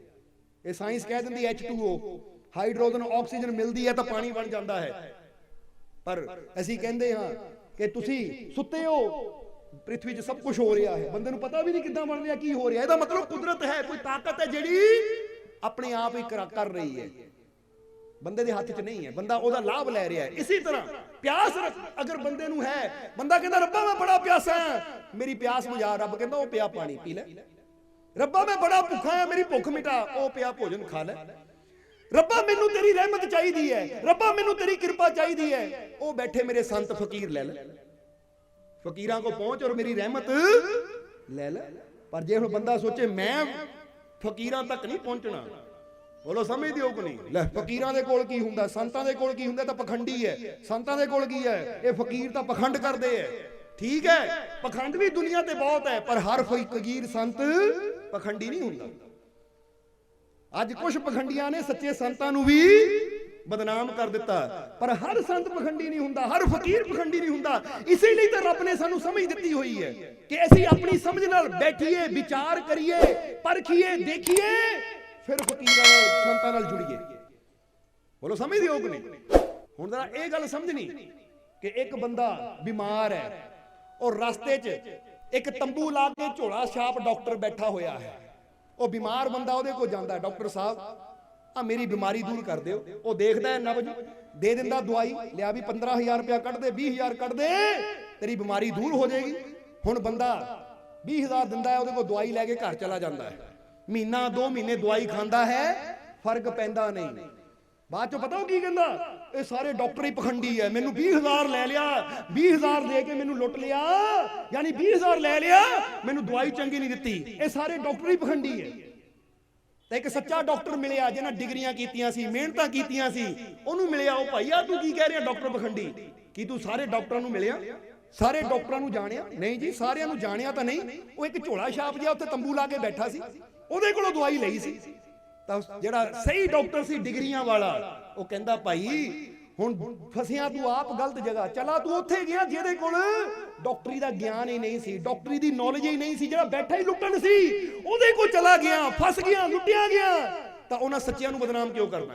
ਕਦੀ ਸੱਚੇ ਤੱਕ ਪਹੁੰਚ ਕੇ ਦੇਖ, ਫਿਰ ਤੈਨੂੰ ਪਤਾ ਲੱਗੇ, ਫਿਰ ਤੈਨੂੰ ਪਤਾ ਲੱਗੇ ਕਿ ਸੱਚੀ ਦਵਾਈ ਵੀ ਹੁੰਦੀ ਹੈ ਜਿਹੜੀ ਹਰ ਦੁੱਖ ਨੂੰ ਖਤਮ ਕਰ ਦਿੰਦੀ ਹੈ। ਅੱਜ ਬੰਦੇ ਦਾ ਹਾਲ ਵੀ ਉਹੀ ਹੈ, ਬੰਦਾ ਆਪ ਲੱਗ ਜਾਂਦਾ ਝੋਲਾ ਛਾਪ। ਜਿਹੜੇ ਗਿੱਦੜ ਸਿੰਘੀਆਂ ਦਿੰਦੇ ਫਿਰਦੇ ਐ, ਜਿਹੜੇ ਸਾਨੂੰ ਕੁਛ ਦਿੰਦੇ ਫਿਰਦੇ ਐ ਕਿ ਲੈ ਵੀ ਗਿੱਦੜ ਸਿੰਘੀ ਦਿੱਤੀ ਸੀ, ਮੇਰੇ ਦੁੱਖ ਦੂਰ ਹੋਣਗੇ। ਦੁੱਖ ਤਾਂ ਦੂਰ ਹੋਏ ਨੇ। ਕਿਹਾ ਸੀ ਆ ਗਿੱਦੜ ਸਿੰਘੀ ਘਰ 'ਚ ਰੱਖ, ਤੇਰੇ ਘਰ 'ਚ ਬਰਕਤਾਂ ਆ ਜਾਣਗੀਆਂ, ਕਰੋੜਾਪਤੀ ਹੋ ਜਾਏਗਾ। ਹੋਇਆ ਤਾਂ ਹੈ ਨਹੀਂ। ਬਦਨਾਮ ਅਸੀਂ ਕਰ ਦਿੰਦੇ ਉਹਨਾਂ ਸੱਚੇ ਫਕੀਰਾਂ ਨੂੰ ਜਿਹੜੇ ਦਿਨ ਰਾਤ ਰੱਬ ਦੀ ਬੰਦਗੀ ਕਰਦੇ ਆ, ਜੋ ਸਾਨੂੰ ਪਰਮਾਨੰਦ ਨਾਲ ਜੋੜ ਰਹੇ ਹੈ। ਉਸ ਲਈ ਕਹਾਂਗੇ ਗਲਤੀਆਂ ਇਨਸਾਨ ਆਪ ਕਰਦਾ ਹੈ। ਜਿੱਦਾਂ ਬੰਦਾ ਕਹੇ ਨਾ ਕੱਪ ਦੇ ਵਿੱਚ ਚਾਹ ਪਾਈ ਹੈ, ਤੱਤੀ ਤੱਤੀ ਚਾਹ ਪੀ ਲਈ, ਜੀਭ ਸੜ ਗਈ, ਆ ਚਾਹ ਹੀ ਮਾੜੀ ਹੈ, ਚਾਹ ਨੇ ਮੇਰੀ ਜੀਭ ਸਾੜ ਦਿੱਤੀ। ਕਸੂਰ ਆਪਣਾ ਨਹੀਂ ਮੰਨਣਾ ਕਿ ਮੈਂ ਹੀ ਗਲਤ ਪੀ ਲਈ, ਮੈਂ ਹੀ ਥੋੜਾ ਸਬਰ ਕਰਦਾ, ਠੰਡੀ ਕਰਕੇ ਪੀਂਦਾ, ਸਵਾਦ ਲੈ ਕੇ ਪੀਂਦਾ, ਪਰ ਦੋਸ਼ ਚਾਹ ਨੂੰ ਦੇ ਰਿਹਾ ਹਾਂ। ਉਹੀ ਹਾਲਤ ਅੱਜ ਇਨਸਾਨ ਦੀ ਹੈ ਕਿ ਅੱਜ ਇਨਸਾਨ ਗੁਰੂਆਂ, ਰਹਿਬਰਾਂ, ਪੀਰਾਂ, ਫਕੀਰਾਂ ਨੂੰ ਨਿੰਦਦਾ ਫਿਰਦਾ ਹੈ। ਤਾਂ ਜ਼ਰਾ ਗੌਰ ਕਰਨਾ। ਇਸੇ ਲਈ ਤਾਂ ਸ਼੍ਰੀ ਗੁਰੂ ਅਰਜਨ ਦੇਵ ਜੀ ਨੂੰ ਵੀ ਕਹਿਣਾ ਪਿਆ ਕਿ ਜਿਹੜਾ ਸੰਤਾਂ ਦੀ ਨਿੰਦਿਆ ਕਰਦਾ, ਨਹੀਂ ਤਾਂ ਪੜ੍ਹ ਕੇ ਦੇਖੋ ਸੁਖਮਨੀ ਸਾਹਿਬ ਦੇ ਅੰਦਰ ਸੰਤਾਂ ਦੇ ਨਿੰਦਕ ਬਾਰੇ ਉਹਨਾਂ ਨੇ ਕੀ ਕੁਝ ਲਿਖਿਆ ਹੈ। ਪਰ ਫਿਰ ਵੀ ਪੜ੍ਹ ਕੇ ਵੀ ਬੰਦਾ ਸੰਤਾਂ ਦੀ ਨਿੰਦਿਆ ਕਰਨੋਂ ਹਟਦਾ ਨਹੀਂ ਹੈ। ਜਰਾ ਗੌਰ ਕਰਨਾ। ਅਸੀਂ ਇਹੀ ਤੁਹਾਨੂੰ ਸਮਝਾਉਣਾ ਚਾਹੁੰਦੇ ਹਾਂ ਕਿ ਅਸੀਂ ਸੱਚ ਨਾਲ ਜੁੜੀਏ, ਕਿਉਂਕਿ ਪ੍ਰਮਾਤਮਾ ਜਦ ਵੀ ਆਪਣੀ ਰਹਿਮਤ, ਆਪਣੀ ਬਖਸ਼ਿਸ਼, ਆਪਣੀ ਕਿਰਪਾ ਸਾਡੇ ਤੱਕ ਪਹੁੰਚਾਉਂਦਾ ਹੈ ਤਾਂ ਕਿਹਦੇ ਜ਼ਰੀਏ ਪਹੁੰਚਾਉਂਦਾ ਹੈ? ਸੰਤਾਂ, ਗੁਰੂਆਂ, ਰਹਿਬਰਾਂ ਦੇ ਜ਼ਰੀਏ। ਬੋਲੋ ਸਮਝਦੇ ਹੋ ਕਿ ਨਹੀਂ? ਹੁਣ ਇੱਕ ਜਗ੍ਹਾ ਤੁਹਾਨੂੰ ਪਿਆਸ ਲੱਗੀ ਹੈ, ਤੁਸੀਂ ਦੇਖਦੇ ਹੋ ਨਲਕਾ ਹੈ, ਪਤਾ ਹੈ ਕਿ ਨਲਕੇ 'ਚੋਂ ਪਾਣੀ ਮਿਲਣਾ ਹੈ, ਤੁਸੀਂ ਜਾ ਕੇ ਨਲਕਾ ਚਲਾਉਂਦੇ ਹੋ, ਪਾਣੀ ਮਿਲ ਜਾਂਦਾ ਹੈ, ਪਿਆਸ ਬੁਝਾ ਲੈਂਦੇ ਹੋ। ਬੋਲੋ ਸਮਝਦੇ ਹੋ ਕਿ ਨਹੀਂ? ਕਿਉਂਕਿ ਉੱਥੇ ਪਾਣੀ ਹੈ। ਤੇ ਇੱਕ ਜਗ੍ਹਾ ਨਾਮ ਦਾ ਹੀ ਨਲਕਾ ਹੈ, ਉੱਪਰ ਹੀ ਨਲਕਾ ਹੈ, ਉਹਦਾ ਪਾਈਪ ਥੱਲੇ ਪਾਣੀ ਤੱਕ ਨਹੀਂ ਪਹੁੰਚਿਆ, ਉੱਥੇ ਪਿਆਸਾ ਬੰਦਾ ਜਾ ਕੇ ਹੈਂਡਲ ਮਾਰੀ ਜਾਵੇ, ਗੇੜੀ ਜਾਵੇ, ਗੇੜੀ ਜਾਵੇ, 2 ਦਿਨ 2 ਸਾਲ 4 ਸਾਲ ਪਾਣੀ ਮਿਲੇਗਾ? ਪਾਣੀ ਮਿਲੇਗਾ? ਨਹੀਂ ਮਿਲੇਗਾ। ਕਿਉਂ? ਕਿਉਂਕਿ ਉੱਪਰੋਂ ਤਾਂ ਨਲਕਾ ਹੈ ਪਰ ਥੱਲੇ ਪਾਈਪ ਪਾਣੀ ਤੱਕ ਪਹੁੰਚਿਆ ਹੀ ਨਹੀਂ। ਫਿਰ ਇਹ 'ਚ ਦੋਸ਼ ਰੱਬ ਨੂੰ ਨਾ ਦਿਓ, ਪਹਿਲਾਂ ਜਾਣ ਲਿਓ ਕਿ ਇਹ ਜਿਸ ਨਲਕੇ ਤੋਂ ਪਾਣੀ ਲੈਣ ਦੀ ਕੋਸ਼ਿਸ਼ ਕਰ ਰਹੇ ਹੋ, ਇਹਦੀ ਪਹੁੰਚ ਪਾਣੀ ਤੱਕ ਹੈ ਵੀ ਜਾਂ ਨਹੀਂ। ਕਿਉਂਕਿ ਇਸੇ ਤਰ੍ਹਾਂ ਬਾਹਰੋਂ ਭੇਸ਼ ਬਣਾ ਕੇ ਫਕੀਰ ਸੰਤ ਬਣ ਕੇ ਬੈਠਣਾ ਬੜਾ ਹੀ ਸੌਖਾ ਹੈ, ਪਰ ਅੰਦਰੋਂ ਵੀ ਦੇਖੋ ਤਾਰ ਪਰਮਾਨੰਦ ਨਾਲ ਜੁੜੀ ਹੈ, ਤਾਂ ਫੇਰ ਹੀ ਉਹ ਗਿਆਨ ਸਾਡੇ ਤੱਕ ਪਹੁੰਚੇਗਾ। ਤਾਂ ਜੇ ਬਾਹਰੋਂ ਭੇਸ਼ ਤਾਂ ਉਹੀ ਹੈ, ਤਾਂ ਇਹ ਉਹ ਨਲਕਾ ਹੈ ਜਿਹੜਾ ਉੱਪਰ ਹੀ ਖੜਾ ਕੀਤਾ ਗਿਆ ਹੈ। ਜਿੱਦਾਂ ਗਦਰ ਫਿਲਮ ਦੇਖੀ ਨਹੀਂ, ਸਨੀ ਦਿਓਲ ਨੇ ਪੱਟ ਦਿੱਤਾ ਸੀ, ਉੱਪਰ ਹੀ ਉੱਪਰ ਸੀ, ਥੱਲੇ ਪੈਪ ਖਿਸੇਗਾ ਹੀ ਨਹੀਂ, ਉਹ ਸਿਰਫ ਖੜਾ ਕੀਤਾ ਗਿਆ ਸੀ। ਕਿ ਇਦਾਂ ਦੇ ਵੀ ਹੁੰਦੇ ਆ ਕਿ ਜਿਹੜਾ ਮਰਜ਼ੀ ਪੱਟ ਦੇਵੇ। ਥੋੜਾ ਹੱਸ ਲਿਆ ਕਰੋ, ਮੁਸਕਰਾ ਲਿਆ ਕਰੋ ਥੋੜਾ ਜਿਹਾ। ਹੁਣ ਜੇ ਬੰਦਾ ਸੋਚੋ ਤੋਂ ਪਾਣੀ ਨਿਕਲਣਾ, ਤਾਂ ਜਿਹੜਾ ਖੜਾ ਹੀ ਨਕਲੀ ਕੀਤਾ ਗਿਆ ਹੋਵੇ ਤੋਂ ਪਾਣੀ ਕੀ ਨਿਕਲਣਾ ਹੈ। ਜੇ ਨਾ ਉੱਪਰ ਕੱਪੜਾ ਹੀ ਸੰਤਾਂ ਵਾਲਾ ਪਾਇਆ ਹੋਵੇ, ਫਕੀਰਾਂ ਵਾਲਾ ਪਾਇਆ ਹੋਵੇ, ਉੱਥੋਂ ਕਿਰਪਾ ਦਾ ਜਲ ਆਣਾ ਕਿੱਦਾਂ ਹੈ? ਪ੍ਰਮਾਤਮਾ ਦੀ ਰਹਿਮਤ ਮਿਲਣੀ ਕਿੱਥੋਂ ਹੈ? ਕਿਉਂਕਿ ਪ੍ਰਮਾਤਮਾ ਦੀ ਰਹਿਮਤ ਭੇਸ਼ ਨਾਲ ਨਹੀਂ, ਕਰਨੀ ਨਾਲ ਮਿਲਦੀ ਹੈ, ਬੰਦਗੀ ਨਾਲ ਮਿਲਦੀ ਹੈ, ਭਗਤੀ ਨਾਲ ਮਿਲਦੀ ਹੈ, ਸੁਰਤੀ ਪ੍ਰਭੂ ਨਾਲ ਜੁੜੇ ਫਿਰ ਮਿਲਦੀ ਹੈ। ਸਮਝ ਰਹੇ ਹੋ ਕਿ ਨਹੀਂ? ਇਸ ਲਈ ਹੁਣ ਸਤਸੰਗ ਨੂੰ ਥੋੜਾ ਆਖਰਲੇ ਵਚਨਾਂ 'ਚ ਲੈ ਜਾਈਏ, ਕਿਉਂਕਿ ਥੱਕ ਗਏ ਹੋ ਤੁਸੀਂ ਬੈਠੇ ਬੈਠੇ। ਇਸ ਲਈ ਹੁਣ ਅੰਤਿਮ ਵਚਨਾਂ ਵੱਲ ਚੱਲਦੇ ਹਾਂ ਅਸੀਂ ਕਿ ਆ ਜਾਈਏ 4 ਸਾਧੂਆਂ ਤੇ। ਪਹਿਲਾ ਸਾਧੂ ਕਹਿਣ ਲੱਗਾ ਮੈਂ ਸਫਲਤਾ। ਬੋਲੋ ਸਮਝਦੇ ਹੋ ਕਿ ਨਹੀਂ? ਮੈਂ ਸਫਲਤਾ ਦਾ ਦੇਵਤਾ। ਦੂਜੇ ਨੇ ਕਿਹਾ ਮੈਂ ਧਨ ਦਾ ਦੇਵਤਾ। ਤੀਜੇ ਨੇ ਕਿਹਾ ਮੈਂ ਗਿਆਨ ਦਾ ਦੇਵਤਾ। ਚੌਥੇ ਨੇ ਕਿਹਾ ਮੈਂ ਪ੍ਰੇਮ ਦਾ ਦੇਵਤਾ ਹਾਂ। ਤਾਂ ਉਹਨੇ ਹੱਥ ਜੋੜੇ। ਅੱਛਾ ਫਿਰ ਆਓ ਮੇਰੇ ਘਰ, ਬੜੀ ਖੁਸ਼ੀ ਦੀ ਗੱਲ ਹੈ ਜੇ ਸਫਲਤਾ, ਧਨ, ਗਿਆਨ ਔਰ ਪ੍ਰੇਮ ਮੇਰੇ ਘਰ ਚ ਆ ਜਾਵੇ ਤਾਂ ਬੜੀ ਖੁਸ਼ੀ ਦੀ ਗੱਲ ਹੈ। आओ मेरा दरवाजा खुला है।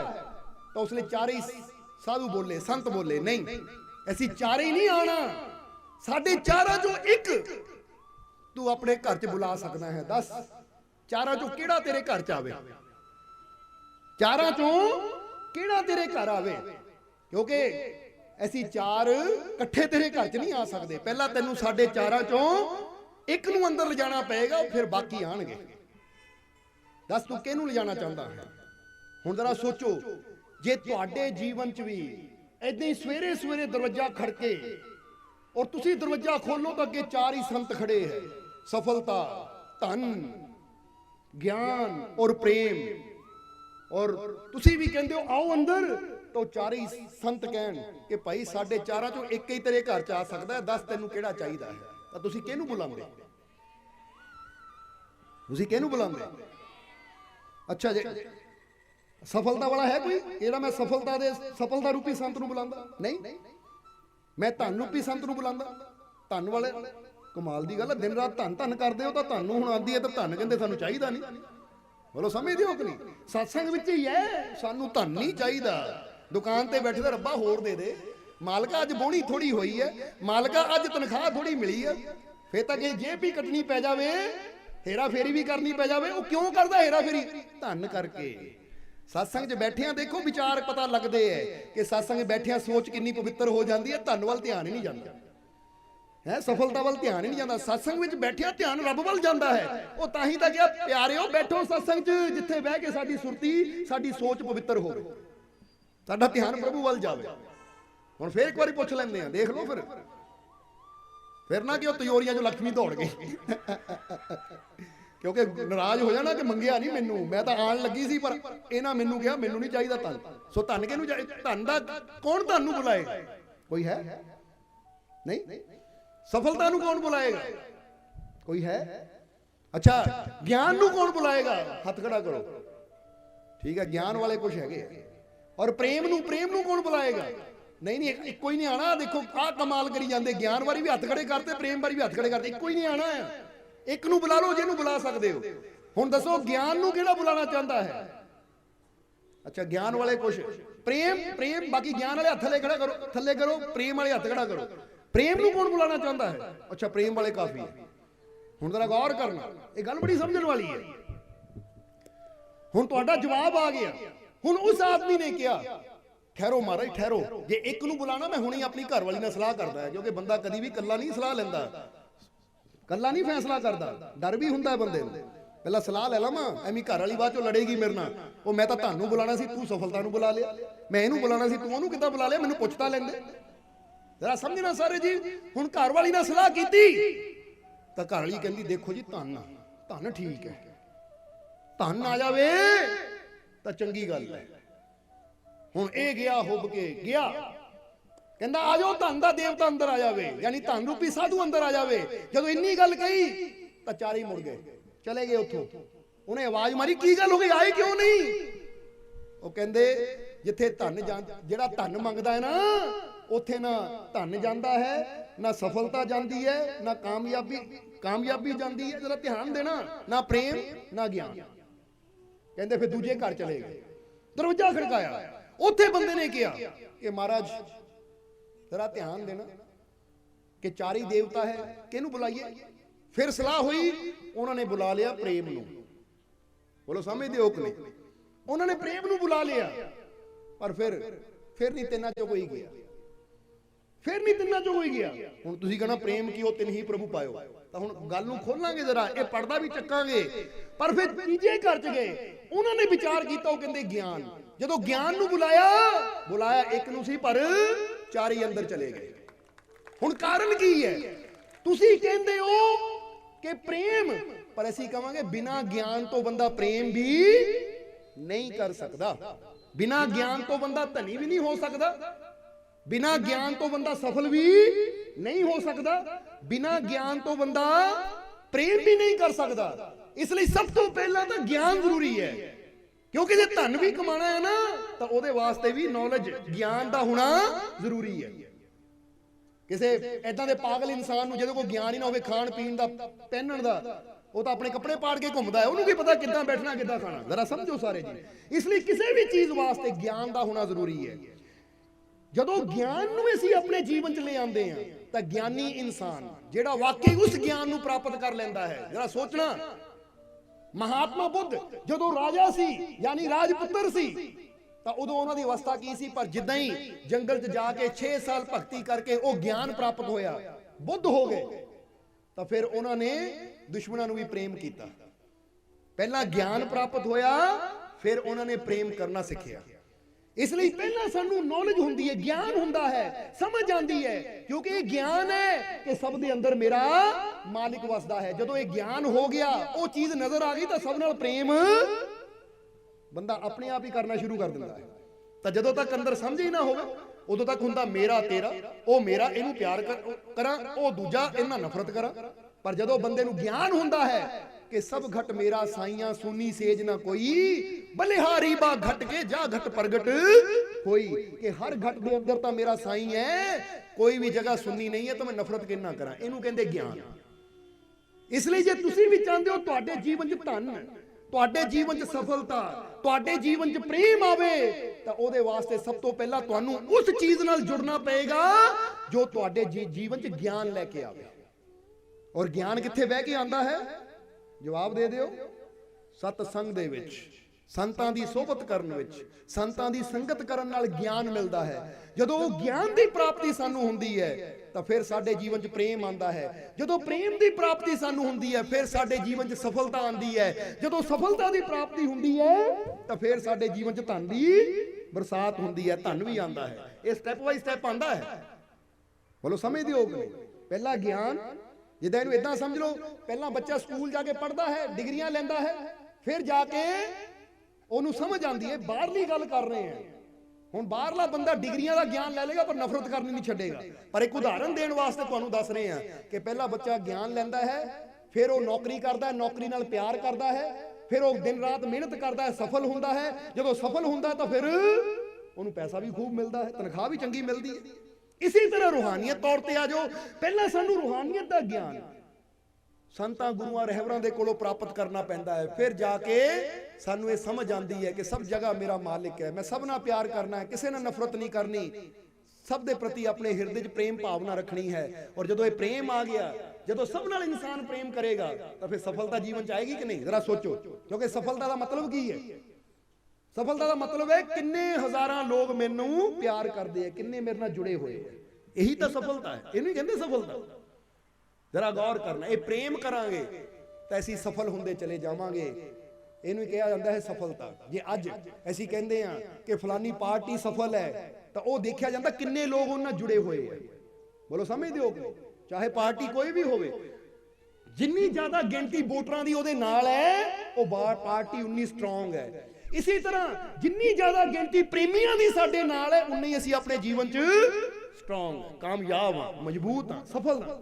ਇਸ ਲਈ ਇਹਨੂੰ ਹੀ ਕਹਿੰਦੇ ਸਫਲਤਾ। ਪ੍ਰੇਮ ਦੇ ਨਾਲ ਸਫਲਤਾ ਆਉਂਦੀ ਹੈ, ਔਰ ਜਦੋਂ ਫਿਰ ਸਫਲਤਾ ਆਉਂਦੀ ਹੈ ਤਾਂ ਤੁਹਾਡੇ ਪਿਆਰੇ ਤੁਹਾਡੀ ਖਾਤਰ ਕੁਝ ਵੀ ਕਰਨ ਨੂੰ ਤਿਆਰ ਹੋ ਜਾਂਦੇ ਹੈ, ਤਾਂ ਫਿਰ ਤੁਹਾਨੂੰ ਜੀਵਨ 'ਚ ਕਮੀ ਵੀ ਕੋਈ ਨਹੀਂ ਰਹਿੰਦੀ। ਇਸ ਲਈ ਆਓ ਹੁਣ ਆਖਰਲੇ ਵਚਨਾਂ 'ਚ ਇਹੀ ਕਹਿਣਾ ਹੈ ਕਿ ਸਫਲਤਾ ਪਿੱਛੇ ਸਿੱਧਾ ਨਾ ਦੌੜੋ, ਧਨ ਪਿੱਛੇ ਸਿੱਧਾ ਨਾ ਦੌੜੋ, ਬਲਕਿ ਪਹਿਲਾਂ ਗਿਆਨ ਨੂੰ ਆਪਣੇ ਜੀਵਨ 'ਚ ਲਿਆਓ, ਸਤਸੰਗ ਨਾਲ ਜੁੜੋ, ਤਾਂ ਫਿਰ ਇਹ ਬਾਕੀ ਚੀਜ਼ਾਂ ਵੀ ਤੁਹਾਡੇ ਜੀਵਨ 'ਚ ਆ ਜਾਣਗੀਆਂ। ਫਿਰ ਤੁਹਾਨੂੰ ਜੀਵਨ 'ਚ ਕੋਈ ਘਾਟ, ਕੋਈ ਕਮੀ, ਕੋਈ ਤੋਟ ਨਹੀਂ ਰਹਿ ਜਾਏਗੀ। ਇਸ ਲਈ ਜੇ ਜੀਵਨ ਨੂੰ ਆਨੰਦਮਈ ਬਣਾਉਣਾ ਹੈ ਤਾਂ ਅਸੀਂ ਅੱਜ ਤੋਂ ਆਪਣੇ ਮਨ 'ਚੋਂ ਉਹ ਸਾਰੀਆਂ ਬੁਰੀਆਂ ਚੀਜ਼ਾਂ ਜੋ ਸਾਨੂੰ ਦੁੱਖ ਦੇਣ ਵਾਲੀਆਂ ਹੈ, ਉਹ ਬੁਰੀਆਂ ਗੱਲਾਂ ਜੋ ਸਾਡੇ ਅੰਦਰ ਕੰਡੇ ਵਾਂਗੂ ਚੁੱਭਦੀਆਂ, ਅੱਜ ਤੋਂ ਸਾਰੀਆਂ ਗੱਲਾਂ ਅਸੀਂ ਭੁਲਾ ਦੇਣੀਆਂ ਹੈ। ਤਾਂ ਜੋ ਅੱਜ ਸਤਸੰਗ ਸਿੱਖਿਆ ਅੱਛਾ, ਬਸ ਇਹਨੂੰ ਆਪਣੇ ਹਿਰਦੇ 'ਚ ਯਾਦ ਰੱਖਣਾ ਹੈ।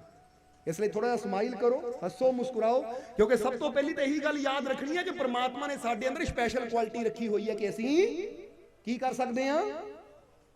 ਆਵਾਜ਼ ਨਹੀਂ ਆਈ? ਕੀ ਕਰ ਸਕਦੇ ਹਾਂ? ਹੱਸ ਸਕਦੇ ਆ, ਮੁਸਕਰਾ ਸਕਦੇ ਆ। ਇਹ ਕਿ ਸ਼ਾਇਦ ਕੋਈ ਕਹਿੰਦਾ ਫੋਟੋ ਖਿੱਚ ਸਕਦੇ ਆ, ਇੱਥੋਂ ਕੋਈ ਆਵਾਜ਼ ਇਦਾਂ ਹੀ ਲੱਗੀ ਸਾਨੂੰ, ਤਾਂ ਹੀ ਤਾਂ 2-3 ਵਾਰ ਪੁੱਛਿਆ ਕੀ ਕਿਹਾ, ਕੀ ਕਿਹਾ। ਬੰਦਾ ਕਹਿੰਦਾ ਮੇਰੇ ਕੋਲ ਮੋਬਾਈਲ ਹੈ, ਮੈਂ ਫੋਟੋ ਖਿੱਚ ਸਕਦਾ ਹੈ। ਕੋਈ ਗੱਲ ਨਹੀਂ, ਜਰਾ ਗੌਰ ਕਰਨਾ ਕਿ ਆਉਣ ਵਾਲੇ ਸਮੇਂ 'ਚ ਜਾਂ ਸ਼ਾਇਦ ਤੁਸੀਂ ਵੀ ਦੇਖਿਆ ਹੋਵੇ YouTube ਤੇ ਇੱਕ ਵੀਡੀਓ ਦਿਖਾਈ ਕਿ ਇੱਕ ਮੌਂਕੀ ਆ ਫੋਟੋਆਂ ਖਿੱਚ ਰਿਹਾ ਹੈ। ਸੱਚੀ ਗੱਲ ਹੈ, ਇੱਕ ਬਾਂਦਰ ਨੂੰ ਟ੍ਰੇਨਿੰਗ ਦਿੱਤੀ ਗਈ ਹੈ, ਉਹ ਫੋਟੋਆਂ ਖਿੱਚ ਰਿਹਾ ਹੈ, ਲੋਕਾਂ ਦੀਆਂ ਫੋਟੋਆਂ ਖਿੱਚ ਰਿਹਾ ਹੈ। ਹੁਣ ਜਰਾ ਗੌਰ ਕਰਨਾ, ਫੋਟੋ ਖਿੱਚਣਾ ਹੀ ਕੋਈ ਸਫਲਤਾ ਨਹੀਂ ਹੈ ਤਾਂ ਬਾਂਦਰ ਵੀ ਕਰ ਲੈਂਦੇ। ਬੰਦਿਆਂ ਵਾਲੇ ਕੰਮ ਕਰੀਏ, ਹੱਸੀਏ, ਮੁਸਕਰਾਈਏ, ਫਿਰ ਹੀ ਸਾਡੇ ਜੀਵਨ 'ਚ ਖੁਸ਼ੀਆਂ ਆਉਣਗੀਆਂ।